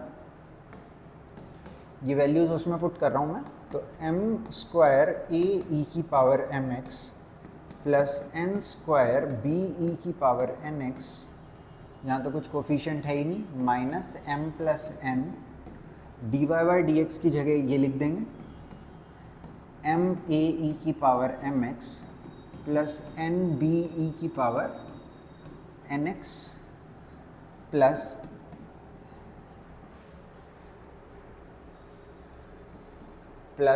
एम एन, ये थोड़ा सा मिटा देते हैं इधर से, एम एन वाई की वैल्यू भी डाल देते हैं, ए ई की power m x plus b e की पावर एन एक्स, ठीक है। एक बार चेक करते हैं कितना आ रहा है, थोड़ा सिंप्लीफाई करना पड़ेगा, हालांकि मेरे को लगता है सब कैंसिल ही हो जाएगा क्योंकि जीरो के इक्वल हमें प्रूव करना है। भाई आप लोग ना पेन पेपर लेके बैठा करो, अगर आप वीडियो की तरह देखोगे ना तो आपको थोड़ा समझ में आएगा, अगर प्रॉपर आप क्लास की तरह इसको देखोगे तो देखो मैं फास्ट तो पढ़ा ही रहा हूँ, है ना, आपका काफ़ी फ़ायदा तो हो ही रहा है, पर अगर आप अच्छे से पेन पेपर लेके बैठोगे, मेरे से पहले सवाल सॉल्व करने की कोशिश करोगे, तो मेरे हिसाब से आप ज़्यादा अच्छा कर पाओगे, ठीक है। हालांकि something is always better than nothing, but still if you can then you should at least try.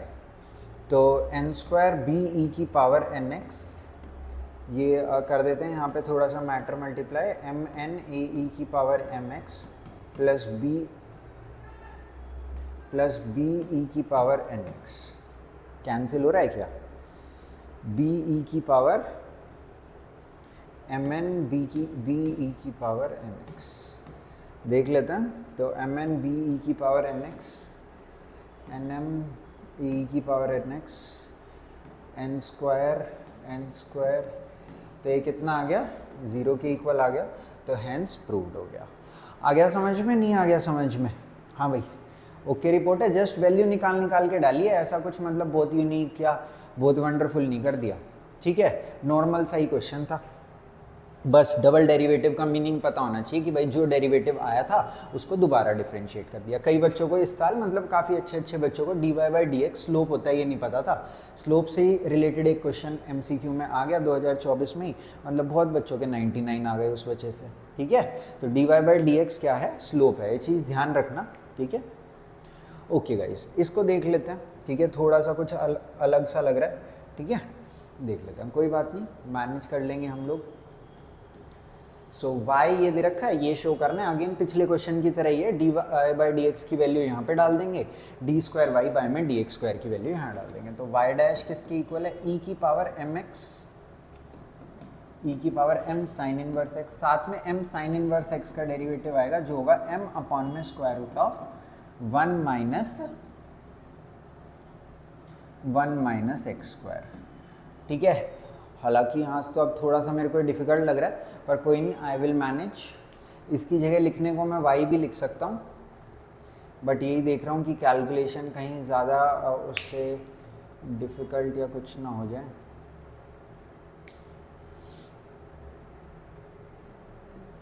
चलो कोई नहीं, देखी जाएगी। तो y dash is equal to, इसको y बोल देता हूँ, तो ये क्या हो जाएगा, my अपॉन में square root of 1 minus x square. इतना तो क्लियर ही होगा। अब यहाँ से डबल डिफरेंशिएट करने के लिए यहाँ पे क्वोशिएंट रूल का इस्तेमाल करना पड़ेगा। तो स्क्वायर का मैं अगर रूट का अगर स्क्वायर करूँगा तो ये हट जाएगा। Very nice. अब यहाँ पे ऊपर वाला नीचे वाला मैंने कहा था एज इट इज़, और ऊपर वाले का डेरिवेटिव, तो m एज इट इज़ आ गया, और यहाँ पे derivative minus m as it is आ गया यहाँ पे, और my एज इट इज़ आ गया। अब रूट ऑफ दिस थिंग का डेरिवेटिव क्या आएगा, 1 बाय में 2 रूट ऑफ दिस थिंग। ठीक है, अब यहाँ पे थोड़ा सा हम LCM ले लेते हैं।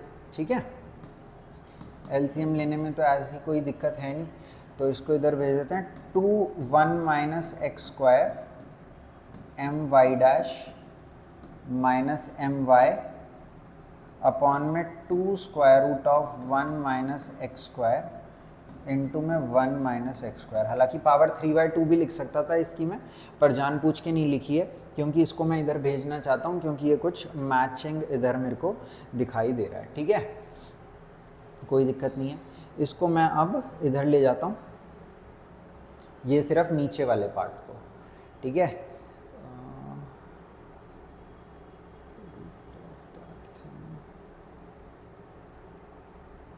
कोई दिक्कत नहीं है, इसको इधर ले जाते हैं। सो 1 माइनस एक्स स्क्वायर इंटू में y डबल डैश, थोड़ा सा मैं मतलब कि सोच रहा था कि डायरेक्ट ही प्रूफ हो जाए तो अच्छा है, पर कोई नहीं, दिक्कत तो हो गई है, पर मैनेज कर लेंगे। 1 minus x square my dash minus my upon में 2 square root of 1 minus x square. ठीक है, so x dy by D x आ रहा है,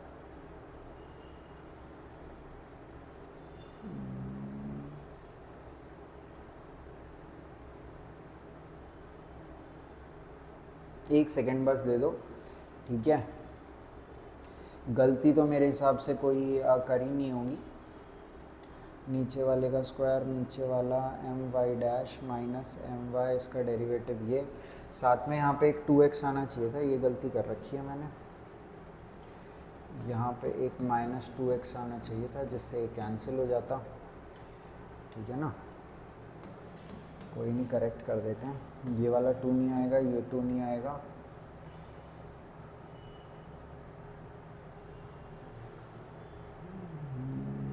माइनस my, यहाँ पे एक x आएगा,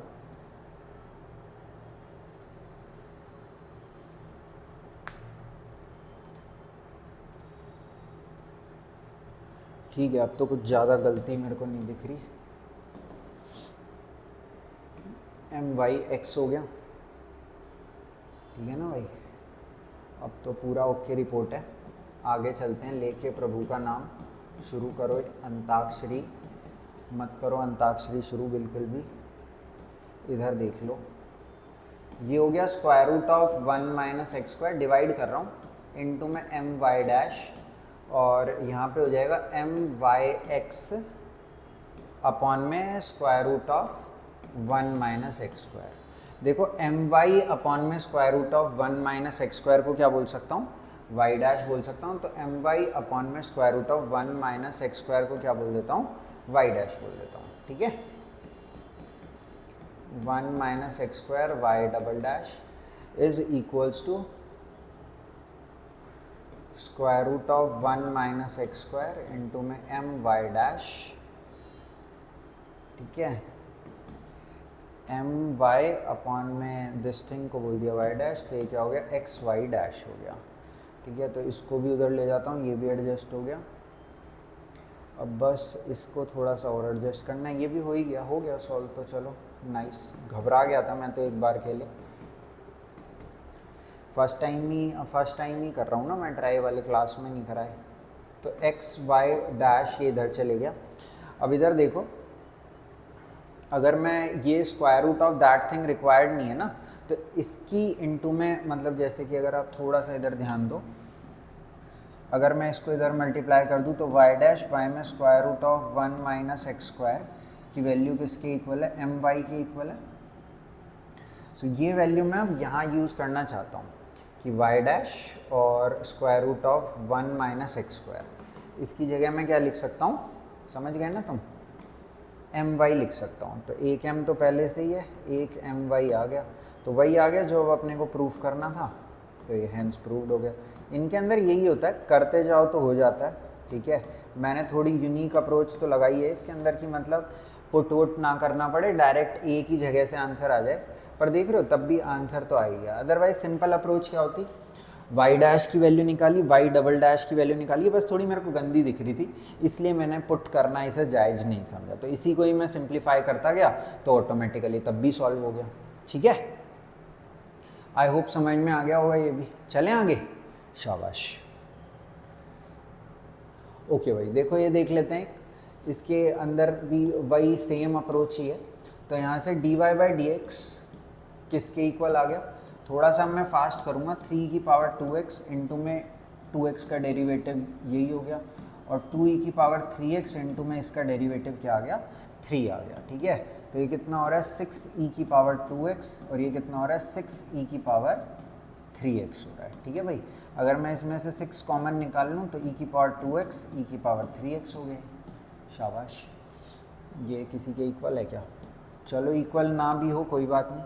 अब मैं इसका दोबारा डेरिवेटिव कर देता हूँ, इंग्लिश लिख देना थोड़ी सी, differentiating both sides with respect to x we get type करके थोड़ी सी इंग्लिश आप लिख दोगे तो मतलब काफ़ी अच्छा रहेगा।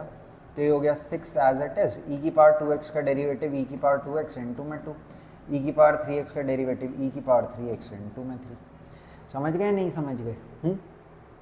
अब बस ज़्यादा कुछ करना नहीं है, ये वैल्यूज़ उठा के डी स्क्वायर वाई बाय में डी एक्स स्क्वायर की भी और d y by D x की भी इसके अंदर आपने रख देनी है, ऑटोमेटिकली आपका आंसर आ जाएगा। समझ रहे हो नहीं समझ रहे हो? ठीक है, एक बार मैं पुट कर देता हूँ, तो डी स्क्वायर वाई बाय में डी एक्स स्क्वायर की वैल्यू उधर डाल देते हैं, या फिर मैं सोच रहा हूँ यहीं से कुछ मैनिपुलेट हो जाए तो अच्छा है। मैनिपुलेट करने के चक्कर में दिक्कत भी हुई थी पिछली बार, कर दूं क्या तब भी? चलो I am a risk taker, d square y by में डी एक्स स्क्वायर मल्टीप्लाई कर देता हूँ, तो ये कितना हो गया 12 ई की पावर 2x प्लस 18 ई की पावर 3x। ठीक है, पुट करना ही सही लग रहा है, पुट कर रहा हूँ भाई मैं। ठीक है, ये 1 हो गया और ये 2 हो गया, इनको जो हमें प्रूव करना है इसके अंदर मैं पुट कर दे रहा हूँ। ठीक है, सिंपल सी बात ये, तो डी स्क्वायर वाई बाय में डी एक्स स्क्वायर की वैल्यू उसके अंदर पुट करी मैंने, तो कितना आ रहा है देखो, 12 ई की पावर 2x प्लस 18 ई की power 3x minus 5 times of d y by D x. तो 5 times of d y by D x यही है, तो डायरेक्ट ही लिख देते हैं इसे, 30 ई की पावर 2x माइनस 30 ई की पावर 3x। ठीक है, और 6 टाइम्स ऑफ y, तो ये कितना हो गया 18 e की पावर 2x और 12 e की पावर 3x। सो 12 e की पावर 2x, 18 e की पावर 2x, 30 e की पावर 2x और ये 30 e की पावर 2x से कैंसिल हो गया। 18 e की पावर 3x, 12 e की पावर 3x, 30 e की पावर 3x और ये इससे कैंसिल हो गया। तो अल्टीमेटली अपने को क्या मिल गया, 0 मिल गया। आई होप समझ में आपको आ गया होगा बिल्कुल अच्छे से। ये क्या था, हमारा डबल डेरिवेटिव था या फिर सेकंड ऑर्डर डेरिवेटिव भी हम इसको बोल सकते हैं। अब आगे चलते हैं और अब डिस्कस करते हैं पैरामेट्रिक फॉर्म को। देखो पैरामेट्रिक फॉर्म के अंदर बेसिकली होता क्या है, मैं पहले आपको थोड़ा सा समझा देता हूँ। अपने को जैसे एक फंक्शन दिया है, x दिया है, ठीक है, और ये किसी और का फंक्शन है, जैसे कि t का फंक्शन है ना, y दिया है वो भी t का फंक्शन है, और हमसे क्या पूछा जा रहा है कि देखो x किस पे डिपेंड है, t पे डिपेंड है, y किस पे डिपेंड है, t पे डिपेंड है। तो आप ये बताओ कि अगर तो x चेंज हो रहा है तो उस पर y का क्या इम्पैक्ट है। ऑल्दो x जो है वो y पे डिपेंडेंट नहीं है, y x पे डिपेंडेंट नहीं है, पर दोनों ही t पे डिपेंडेंट है। और ये आपसे क्या पूछ रहे हैं, dy/dx पूछ रहे हैं। एक सिंपल क्वेश्चन में डिस्कस करता हूँ। जैसे कि इन लोगों ने आपको दे दिया y जो है ये sin t के इक्वल है और जो x है ये किसके इक्वल है, cos t के इक्वल है। क्योंकि अब यहाँ पे आप ये ध्यान दो कि ये y किसका फंक्शन है, t का फंक्शन है, t पे डिपेंड हो रहा है। तो यहाँ पे अब की बार आप dy/dx कैलकुलेट नहीं कर सकते, आप क्या कैलकुलेट कर सकते हो, dy/dt कैलकुलेट कर सकते हो। तो यहाँ से मैं dy/dt कैलकुलेट करता हूँ, ये किसके इक्वल आ गया, cos t के इक्वल आ गया। और यहाँ से मैं क्या कैलकुलेट करूँगा, dx/dt कैलकुलेट करूँगा, ये किसके इक्वल आ गया, -sin t के इक्वल आ गया। अगर मैं इन दोनों को डिवाइड कर दूँ तो dt से dt चले गया, dy/dx बच गया, ये किसके इक्वल आ गया, -cot t के इक्वल आ गया। समझ रहे हो नहीं समझ रहे। तो इस तरीके से हमें dx/dt निकालना है, dy/dt निकालना है, और उन दोनों की मदद से क्या निकालना है, हमें dy/dx निकालना है। तो देखो इसी तरीके के कुछ क्वेश्चंस मैंने यहाँ पे डाले हैं, एक एक करके इन्हें ट्राई कर लेते हैं। देखो भाई क्या बोल रहे हैं, बोल रहे हैं x ये है और y ये है, dy/dx की वैल्यू निकालो कहाँ पे, t = π/4 पे। तो सबसे पहले हमें dy/dt निकालना पड़ेगा। तो y को मैं t के रिस्पेक्ट में डिफ्रेंशिएट कर देता हूँ। तो यहाँ पे क्या कर रहा हूँ, मैं प्रोडक्ट रूल का इस्तेमाल करूँगा, ये और ये। हालांकि 1 - cos 2t को अगर कोई ज़्यादा समझदार बच्चा होगा तो मतलब कि 2 sin² t भी लिख सकते हो आप, ऊपर वाले को 2 cos² t लिख सकते हो। थोड़ी सी लाइफ और आसान वहाँ से आपकी हो जाएगी। कर दूँ क्या बताओ, आप कह रहे हो तो कर देता हूँ, आपके कहने पे कर रहा हूँ सिर्फ। b cos 2t, यहाँ cos 2θ का फॉर्मूला लगा दिया जो साइन के टर्म्स में होता है। सो ये क्या बन गया, 2 sin² t। सो बेसिकली जो y है ये क्या है, 2b cos 2t sin² t। सो dy/dt किसके इक्वल हो जाएगा, 2b तो एज इट इज़ रहेगा, यहाँ पे मैं प्रोडक्ट रूल का इस्तेमाल कर रहा हूँ। cos 2t as it is, sin² का डेरिवेटिव 2 sin और साथ में sin का डेरिवेटिव cos माइनस, अब की बार sin² एज इट इज़, ठीक है, और cos 2t का डेरिवेटिव करेंगे जो कि क्या होगा, -sin 2t होगा, और साथ में 2t का डेरिवेटिव कितना आएगा, 2 आएगा। आई होप आपको समझ में आ गया होगा, ज़्यादा ऐसे कुछ पैनिक करने वाला था भी नहीं, बहुत ही सिंपल सा डेरिवेटिव था, ठीक है। ऐसे ही हम अब x को लिख लेते हैं। तो x किसके इक्वल है, a sin 2t। अब 1 + cos 2t को मतलब यहाँ पे cos 2t की जगह लिख सकता हूँ 2 cos² t -1, तो 1 और 1 कैंसिल, तो ये क्या हो जाएगा 2 cos² t। अब यहाँ पे प्रोडक्ट रूल लगा के मैं इसे डिफ्रेंशिएट करता हूँ, तो dy/dt = 2a as it is, sin 2t को कांस्टेंट रख लेते हैं, इसका क्या होगा 2 cos t, और cos का क्या होगा फिर माइनस साइन होगा, माइनस आगे लिख लिया, plus cos² t as it is. अब sin 2t का क्या होगा, cos 2t × में 2, ठीक है। ये क्या आ गया अपना dy/dt आ गया। अब चाहे तो आप इनको पहले डिवाइड कर लो और फिर t की वैल्यू π/4 डाल दो। बस ऐसी गलती मत कर देना कहीं शुरू में ही t की वैल्यू π/4 डाल दो इसमें और इसमें, और फिर आप क्या कर रहे हो, इन्हें डिफ्रेंशिएट करने जा रहे हो, फिर तो आंसर 0/0 आ जाएगा हमेशा। समझ रहे हो या नहीं समझ रहे। तो देखो मैं क्या कह रहा हूँ, अगर आप इन दोनों को आप डिवाइड करते हो तो कितना सही होगा। देखो अगर ये 1 है और ये 2 है अगर इन दोनों को आप डिवाइड करते हो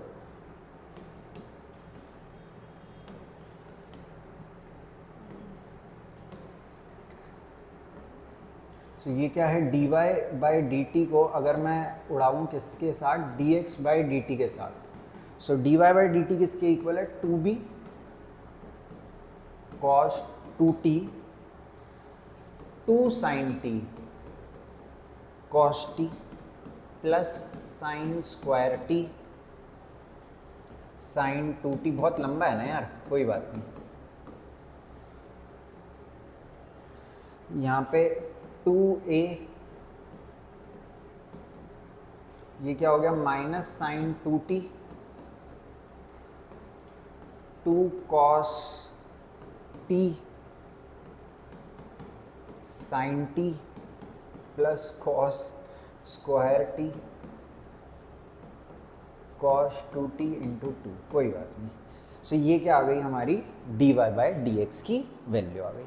आई होप इतना समझ में आ ही गया होगा आपको, क्लियर है ना, ये काफ़ी सिंपल था। अब इसके अंदर आपको dy बाई डी एक्स कहाँ पर निकालना है, at t is equals to pi by 4। तो t की जगह पाई बाई 4 अब मैं भर रहा हूँ इसके अंदर। देखो 2 से तो 2 कैंसिल कर देता हूँ, तो b बाई ए। देखो अगर यहाँ पे पाई बाई 4 भरा तो क्या बोल सकता हूँ, ये 0 हो जाएगा, क्योंकि cos 2 पाई बाई 4 यानी कि पाई बाई 2 cos 90 हो गया, तो 0 ही हो गया ये तो इसकी जगह मैं 0 लिख देता हूँ। प्लस अब साइन पाई बाई 4 कितना होता है, सॉरी साइन 2 पाई बाई 4 यानी कि पाई बाई 2, तो ये 1 हो गया। अब साइन पाई बाई 4 कितना होता है, 1 बाई रूट 2, जिसका स्क्वायर क्या होगा, 1 बाई 2, और 1 बाई 2 और 2 क्या होएगा, कैंसिल हो जाएगा, तो ये हो जाएगा 1। समझ गए, नहीं समझ गए, वेरी नाइस। अब देखो यहाँ पे a आ गया as it is, sign 2t है तो 1 हो गया, cos pi by 4 1 by root 2, साइन पाई by 4 1 by root 2, 1 by root 2 1 by root 2 1 by 2, 2 से 2 कैंसिल, -1। खुद से डाल के देख लो, कोई टेंशन नहीं है। यहाँ पे आप देख ही रहे हो, यहाँ पे साइन cos 90 बन जाएगा पाई बाई 4 का 2 टाइम्स, तो ये क्या हो जाएगा 0।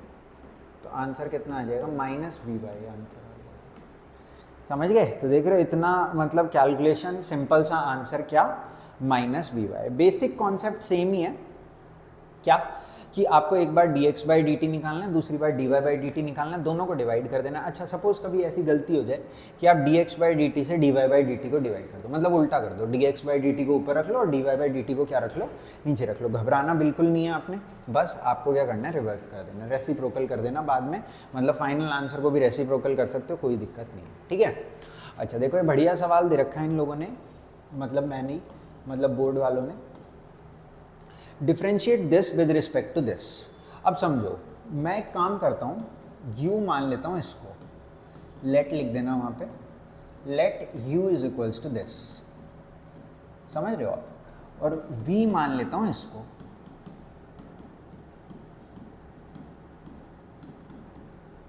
Now basically they are asking me to get the value of du by dv.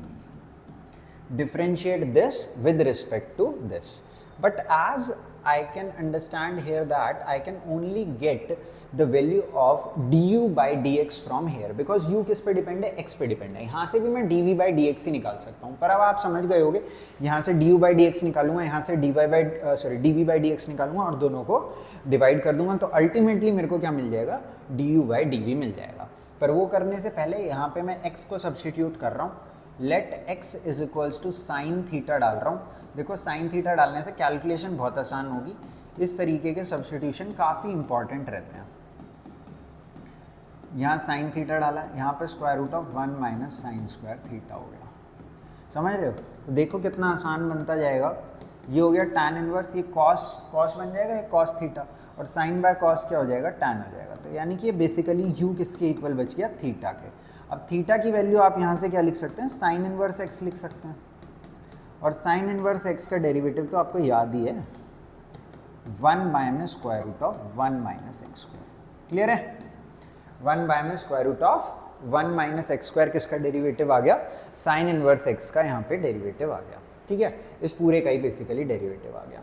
यहाँ पे देखते हैं, यहाँ पे भी सब्स्टिट्यूट कर लेते हैं, let v is equals to sine theta.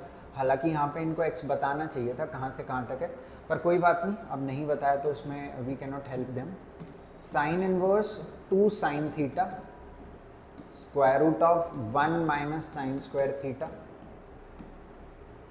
तो v is equal to sine inverse, ये कॉस थीटा बन जाएगा, ये 2 साइन थीटा कॉस थीटा। किस चीज़ की आइडेंटिटी होती है भाई? 2 साइन थीटा कॉस थीटा। किस चीज़ की आइडेंटिटी है? साइन 2 थीटा की आइडेंटिटी है।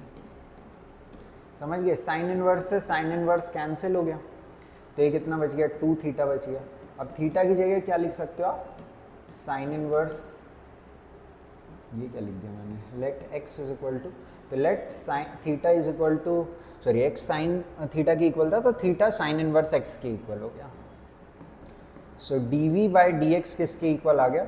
2 अपॉन में square root of 1 minus x square. I hope अब आप समझ पा रहे होगे कि अगर मैं du बाई dx को dv बाई dx से डिवाइड कर दूं, सो फाइनल आंसर मेरे को 1/2 या 2 जो भी मिल रहा है, 1 बाय में square root of 1 minus x square, 2 by में square root of 1 minus x square, cancel cancel, तो फाइनल आंसर मेरा कितना आ गया? 1/2 आ गया। आ गया समझ में? नहीं आ गया समझ में? तो ये तो काफ़ी आसानी मिल गया हमें, ठीक है। चलो भाई शाबाश, आगे चल लेते हैं। ये क्या था? अपना पैरामेट्रिक फॉर्म था। ये भी पैरामेट्रिक फॉर्म का ही एक सवाल दिया है, इसको आप लोग एक बार ट्राई करना। अगर नहीं होता, वैसे तो ऐसा हो ही नहीं सकता ना हो, ठीक है, थोड़ा सा बस आपको सिंप्लीफाई करना है इसके अंदर, देन आप इसे इजीली कर पाओगे, ठीक है। एनसीईआरटी का ही ये क्वेश्चन है, इसीलिए मैं थोड़ा सा आपको ये होमवर्क में दे रहा हूँ, ठीक है। इसको एक बार आप ट्राई करना। अच्छा भाई, अब आगे चलते हैं। आगे है लॉगैरिथमिक डिफरेंशिएशन। लॉगैरिथमिक डिफरेंशिएशन के अंदर ऐसा नहीं है कि आपको लॉग को डिफरेंशिएट करने के लिए बोल रहे हैं, कुछ चीज़ ऐसी बोल रहे हैं, ऐसा कुछ नहीं है। देखो यहाँ पे चाहते हैं कि आप लॉग की कुछ प्रॉपर्टीज़ का इस्तेमाल करो और उन प्रॉपर्टीज़ के इस्तेमाल से आप यहाँ पे इस डिफरेंशिएशन को कंप्लीट करो। देखो किन लॉग की प्रॉपर्टीज़ का ये इस्तेमाल हमसे करवाना चाहते हैं, मैं यहाँ पे आपके साथ थोड़ा सा डिस्कस करता हूँ। देखो सबसे नंबर 1 पे तो यही है कि अगर कहीं भी लिखा हुआ है log x raise to the power n, या फिर सपोज सिंपल रखता हूँ a raise to the power b, तो ये आगे आ सकता है। ये किसके इक्वल होता है? b log a के इक्वल होता है, ठीक है। और 2-3 ही प्रॉपर्टी बस अपनी यहाँ ज़्यादा यूज़ करनी है। अगर सपोज 2 चीज़ ऐसी हैं जो लॉग में मल्टीप्लाई में है, तो ये क्या हो सकता है? log a plus log b, इसको ऐसे लिखा जा सकता है। अगर सपोज ये डिवाइड में होती तो इन्हें कैसे लिखा जा सकता था? log a minus log b लिखा जा सकता था। अच्छा भाई, और एक चीज़ आप और देख सकते हो, अगर कभी भी वैसे मिलेगा नहीं आपको, a की पावर log a b लिखा हुआ है, तो ये सब एडजस्ट हो जाता है। क्यों हो जाता है वो अभी रहने दो, ठीक है। बस ये सब एडजस्ट हो जाता है और इसका क्या बच जाता है अपने पास? b बच जाता है। सबसे इम्पॉर्टेंट इसके अंदर पहली है जो आपके सबसे ज़्यादा काम आएगी। सेकंड थर्ड तो आई गेस आप वैसे भी काफ़ी यूज़ करते ही होगे, तो इतना ज़्यादा उसका आपको टेंशन नहीं होगी, ठीक है। अच्छा भाई शाबाश। अब देखो इस क्वेश्चन को करना कैसे होता है, इस तरीके का क्वेश्चन आप अपने पेपर में एक्सपेक्ट कर सकते हो। ये भी आया हुआ ही सवाल है, ठीक है। बोल रहे हैं इसको x के रिस्पेक्ट में डिफ्रेंशिएट करना आपने। तो इसके अंदर हम क्या करते हैं, इसको बेसिकली u मान लेते हैं, या कुछ भी मान लो, a मान लो, b मान लो, आप पे है। तो मैं यहाँ पे क्या कर रहा हूँ, let u is equals to x की पावर साइन x। कभी भी आपको वेरिएबल पावर में दिख जाए ना, तो समझ जाना कि आपको यहाँ पे log लेना पड़ेगा। क्यों लेना पड़ेगा? देखो यहाँ पे थोड़ा सा ध्यान दो। अगर तो सपोज कहीं पर लिखा हुआ है x की पावर n, तो इसका डेरिवेटिव मैंने आपको बता रखा है n x की पावर n माइनस 1 होता है, बेसिकली वेरिएबल की पावर कांस्टेंट का। अगर सपोज कहीं पर भी आपको लिखा दिख जाए n की पावर x, तो ये भी मैंने आपको बता रखा है n की पावर n की पावर x log n इसका होता है। a की पावर x की फॉर्म में मैंने आपको बताया था, a की पावर x का a की power x into log a। अगर सपोज ये बेसिकली यहाँ से मैं सिग्निफाई करना चाह रहा हूँ कांस्टेंट की पावर वेरिएबल आ जाए, तो अगर सपोज कांस्टेंट की पावर कांस्टेंट आ जाए, तो डायरेक्टली क्योंकि कांस्टेंट है तो आपको क्या करना है, यहाँ पे इसका डेरिवेटिव 0 लिख देना है। पर अगर सपोज बाई चांस कभी क्या आ जाए कि वेरिएबल की पावर वेरिएबल आ जाए, तो आप इसके अंदर अपने दिमाग में बिठा लो कि आपको लॉग लेना पड़ेगा भाई। क्या लेना पड़ेगा? लॉग लेना पड़ेगा। और इस वेरिएबल जो पावर में ना, अब ये हमारे सहन हमसे नहीं हो पा रहा है, हम इसे आगे उतारना चाहते हैं। हालांकि इसी प्रॉपर्टी का इस्तेमाल करके ये निकल के आता है सेकंड वाला जो है, पर इसको आप डायरेक्टली याद रख सकते हो क्योंकि बुक में भी आपके दिया हुआ है। ठीक है, तो अब वेरिएबल की पावर अगर वेरिएबल हो रही है तो आपको क्या करना है, यहाँ पे लॉग ले लेना है। ठीक है, सो u इसको मान लिया मैंने और v किसको मान लेता हूँ, sin x की पावर cos x को मैंने मान लिया v। आ गया इतना समझ में? अब मैं दोनों तरफ log ले लेता हूँ इसमें। सो log u किसके इक्वल होगा, log x की पावर sin x के इक्वल हो जाएगा। अब sin x क्या आ सकता है, आगे आ सकता है। देखो फर्स्ट प्रॉपर्टी के अकॉर्डिंग log के साथ जो भी लिखा है, अगर इसकी कुछ पावर है तो वो पावर आगे आ सकती है। सो ये क्या हो गया, sin x इंटू में log x। अब यहाँ पे आप प्रोडक्ट रूल का इस्तेमाल करके इसे डिफ्रेंशिएट कर सकते हैं। देखो थोड़ा सा ध्यान देना, log u का डेरिवेटिव 1/u और साथ में क्या आएगा, du/dx आएगा। समझे आप, नहीं समझे? शाबाश। अब यहाँ पे प्रोडक्ट रूल लगाएंगे हम। अच्छा, ये du/dx क्यों आया साथ में, log u का आ गया 1/u, पर क्या ये x था? नहीं, ये तो u था। तो साथ में क्या आएगा, चेन रूल से u का derivative, that is du/dx। Chain rule ही चल रहा है यहाँ पे भी। अब sin x को कांस्टेंट रख रहा हूँ, log x का डेरिवेटिव 1/x, log x को कांस्टेंट रख रहा हूँ, sin x का डेरिवेटिव cos x। अब u को अगर मैं उधर ले जाऊँ तो मेरे पास यहाँ पे du/dx, एटलीस्ट जो फर्स्ट पार्ट था इसका डेरिवेटिव आ जाएगा, and it is u times of sin x by x plus log x cos x। So du/dx किसके इक्वल आ जाएगा, यहाँ से u की वैल्यू डाल देते हैं इसमें, तो x की power sin x by x plus log x cos x। समझ में आ गया, नहीं आ गया समझ में? ओके रिपोर्ट है पूरा, शाबाश। ठीक है भाई, अब ये थोड़ी सी मैं प्रॉपर्टी यहाँ से हटा रहा हूँ। ठीक है, आप लोग अभी इसे चलो मिनिमाइज कर देता हूँ, हटाता नहीं। अब इसको भी डिफ्रेंशिएट करते हैं, तो इसमें भी दोनों तरफ log लेंगे। log v is equals to log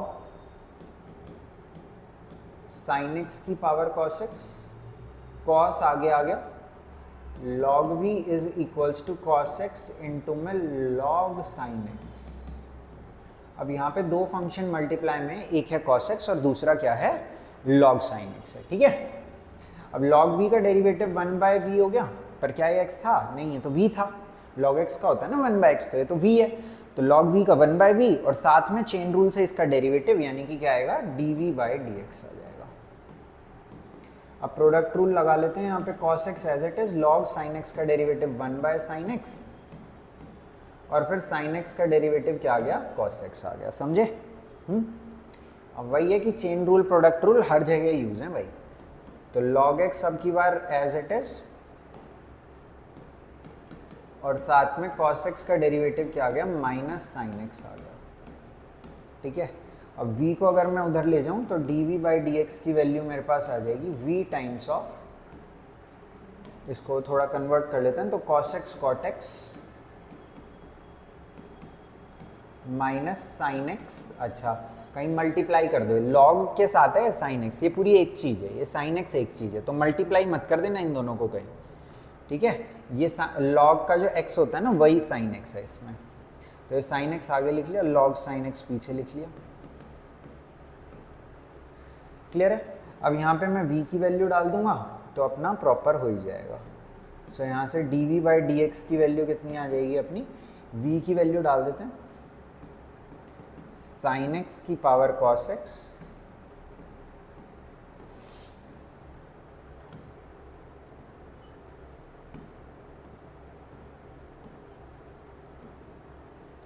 sin x की power cos x minus cot x minus sin x log sin x। समझ गए? अच्छा भाई, अब यहाँ पे लास्ट स्टेप अभी कंप्लीट नहीं हुआ है, क्वेश्चन बहुत लेंदी है आई नो। ठीक है, देखो अगर आप थोड़ा सा दिमाग लगाओ तो क्या इसको हमने u और इसको v मान लिया है? तो क्या मैं बोल सकता हूँ y जो है वो u प्लस वी के इक्वल है। सो क्या मैं बोल सकता हूँ जो dy बाई डी एक्स है ये du by D x plus dv by D x के इक्वल है, अगर मैं दोनों तरफ डिफ्रेंशिएट कर दूँ तो। यहाँ पे समझ रहे हो बात को, नहीं समझ रहे क्या बोल रहा हूँ मैं? अगर मैं यहाँ पे दोनों तरफ डिफ्रेंशिएट कर दूंगा तो y का derivative dy by D x, v का डेरिवेटिव u का du बाई डी एक्स और v का dv बाई डी एक्स। तो बेसिकली जो dy बाई डी एक्स हमें ऑब्टेन करना था, it is the sum of these two. So जो अगर आपको यहाँ पे dy बाई डी एक्स की वैल्यू फाइनल लिखनी है तो it will be this thing plus this thing. So एक बार मैं लिख देता हूँ, कोई नहीं, थोड़ा सा लेंदी है पर कोई नहीं, मैं मेहनत कर लूँगा। Sine x by x plus log x cos x plus d v by D x यानी कि साइन एक्स की पावर कॉस एक्स। थोड़ी सी इंग्लिश आप जरूर लिखना है यार इस सब में, from one and two this that, ठीक है। Differentiating both sides with respect to x, और एट टाइम्स अगर पैरामेट्रिक फॉर्म है तो टी के रिस्पेक्ट में आप डिफरेंशिएट कर रहे हैं दोनों तरफ। तो सो ये हमारा क्या आएगा, जो ब्लैक में मैंने लिखा है, proper d y by D x की वैल्यू हमारी ये यहाँ पर कैलकुलेट होकर के आएगी, ठीक है। शाबाश, अगला देख लेते हैं। ठीक है भाई, इसको मैं ही करा देता हूँ, कोई बात नहीं। तुम कहोगे सर बहुत सारे क्वेश्चन होमवर्क में दे रहे हैं, पर एक ही दिया यार। देखो यहाँ पे अगेन आपको वेरिएबल पावर में दिख रहा है, हालांकि e की पावर x वाला तो मैनेजेबल है, पर कोई नहीं, लॉग में दोनों तरफ ही ले लेता हूँ। इसमें इंग्लिश लिख देना, taking log on both sides. तो ये आगे आ जाएगा, ये क्या हो जाएगा, y log x हो जाएगा, और यहाँ पे x माइनस वाई ई की पावर में है तो ये आगे आ जाएगा। आपको पता होना चाहिए log e की वैल्यू 1 होती है, क्योंकि जब भी अगर हम log ले रहे हैं ना तो बेसिकली हम इसका बेस e मान के लेते हैं। अगर बेस और ये जो यहाँ पे नंबर लिखा रहता है इसे आर्ग्यूमेंट बोलते हैं, अगर ये दोनों मैच हो जाते हैं ना तो हमारे log की वैल्यू क्या हो जाती है, 1 हो जाती है। बिकॉज इसका मीनिंग ये होता है जो नीचे वाले बेस की पावर है मैं क्या लूँ कि आंसर e आ जाए, तो e की पावर 1 लेंगे तभी तो e आएगा ना। याद रख लो आप, कोई नहीं, log e कितना होता है, 1 होता है। अब differentiating both sides with respect to x, तो y को कांस्टेंट log x का derivative 1 by x, log x को कांस्टेंट y का derivative dy by D x. यहाँ पे भी सिमिलर, x का डेरिवेटिव 1, y का derivative dy by D x, ठीक है। हमें कैलकुलेट क्या करना है, dy बाई डी एक्स की वैल्यू कैलकुलेट करनी है, लेफ्ट राइट एडजस्ट कर लेते हैं। सो log x dy by D x minus dy by D x, इधर आके plus dy by D x is equals to 1 minus y by x. आ गया समझ में? तो यहाँ से dy बाई डी एक्स की वैल्यू क्या आ जाएगी, ये log x plus 1 x minus y upon x, ठीक है।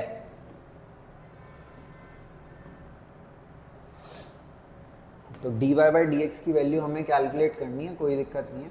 सो dy बाई डी एक्स आ ही गया है यहाँ से, x माइनस वाई अपॉन में x इंटू में log x प्लस 1। अच्छा, आंसर मैच नहीं हो रहा, कोई बात नहीं।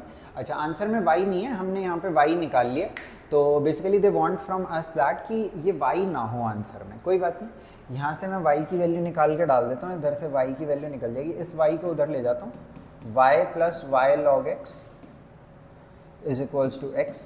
तो यहाँ से y की वैल्यू आ जाएगी x अपॉन में 1 प्लस लॉग x। ये y की वैल्यू अगर मैं उधर लिख दूंगा तो आंसर आ ही जाएगा।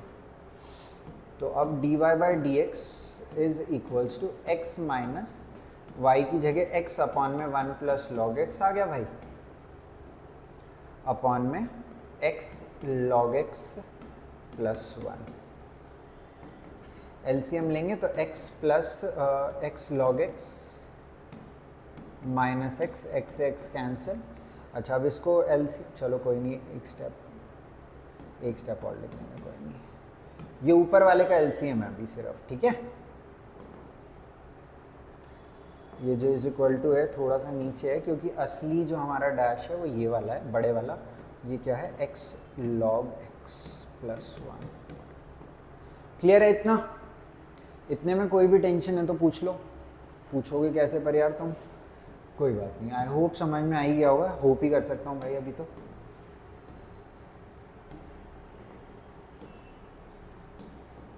अब यहाँ पे इसके नीचे 1 लिख के सबसे नीचे वाला सबसे ऊपर, बीच वाला बीच वाले के साथ, तो dy बाई डी एक्स भाई इस हिसाब से किसके इक्वल आ गया, x log x अपॉन में x log x प्लस 1 का होल स्क्वायर, x से x कैंसिल, जो बचा है यही हमें प्रूव करना था। अब कोई कहेगा सर वहाँ पे तो log x ही लिखा है, तो सेम ही चीज़ है, कोई ज़्यादा फर्क नहीं है।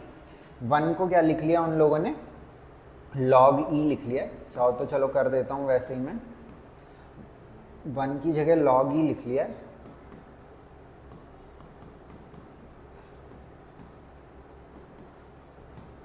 अब log a plus log b log a b हो जाएगा, ठीक है।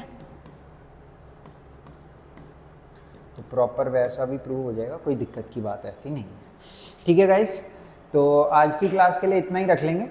आज की क्लास में मैंने पूरा का पूरा डिफरेंशिएबिलिटी कवर कर दिया है। सबसे पहले हमने डिफरेंशिएबिलिटी समझा कि उसका मीनिंग क्या है और कैसे किसी भी फंक्शन को किसी भी पर्टिकुलर पॉइंट पे हम डिफरेंशिएबल प्रूफ कर सकते हैं। उसके बाद हमने ये देखा कि अगर तो फंक्शन डिफरेंशिएबल है तो उसका डेरिवेटिव हम कैसे कैलकुलेट कर सकते हैं। इसके लिए हमने कुछ पहले स्टैंडर्ड डेरिवेटिव्स देखे कि साइन एक्स का ही होता है, लॉग एक्स का ही होता है, टैन इनवर्स एक्स का ही होता है। फिर उनका इस्तेमाल किया हमने चेन रूल में, प्रोडक्ट रूल में और क्वेश्चन रूल में। ये हमारा थोड़ा सा 11th का पार्ट था। इसके बाद 12th के पार्ट के अंदर पर्टिकुलरली हमने सेकेंड ऑर्डर डेरिवेटिव समझा।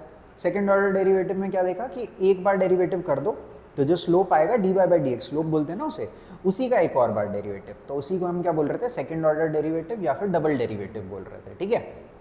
उसके बाद हमने पैरामेट्रिक फॉर्म सीखी, कौन से वाली, जिसके अंदर x भी t का या सपोज कभी थीटा का फंक्शन था, है ना, और y भी t या थीटा का फंक्शन था, and they were asking us to calculate the value of dy by D x, that is change in y with respect to change in x। And lastly अभी हमने किसके मदद से differentiation सीखा है, लॉग की मदद से। और लॉग का सबसे इंपॉर्टेंट काम कब सीखा हमने कि कभी भी अगर वेरिएबल किस में है, पावर में है, तो हम कैसे उसको सॉल्व कर सकते हैं, ठीक है, मतलब डिफरेंशिएशन उसका कर सकते हैं। आई होप आपको ये समझ में आ गया होगा। अगर आपको ये वीडियो अच्छी लगी है तो इसे लाइक कर देना और अपने दोस्तों के साथ, जहाँ पे भी आप जिन दोस्तों के साथ पढ़ते हो उनके साथ शेयर करो, थोड़ी उनकी भी हेल्प करो, ठीक है। और आने वाली क्लासेस में मैं यहाँ पे कवर करूँगा application of derivatives and then बचा हुआ कैलकुलस, ठीक है। Thank you for attending this lecture, see you in the next class, bye.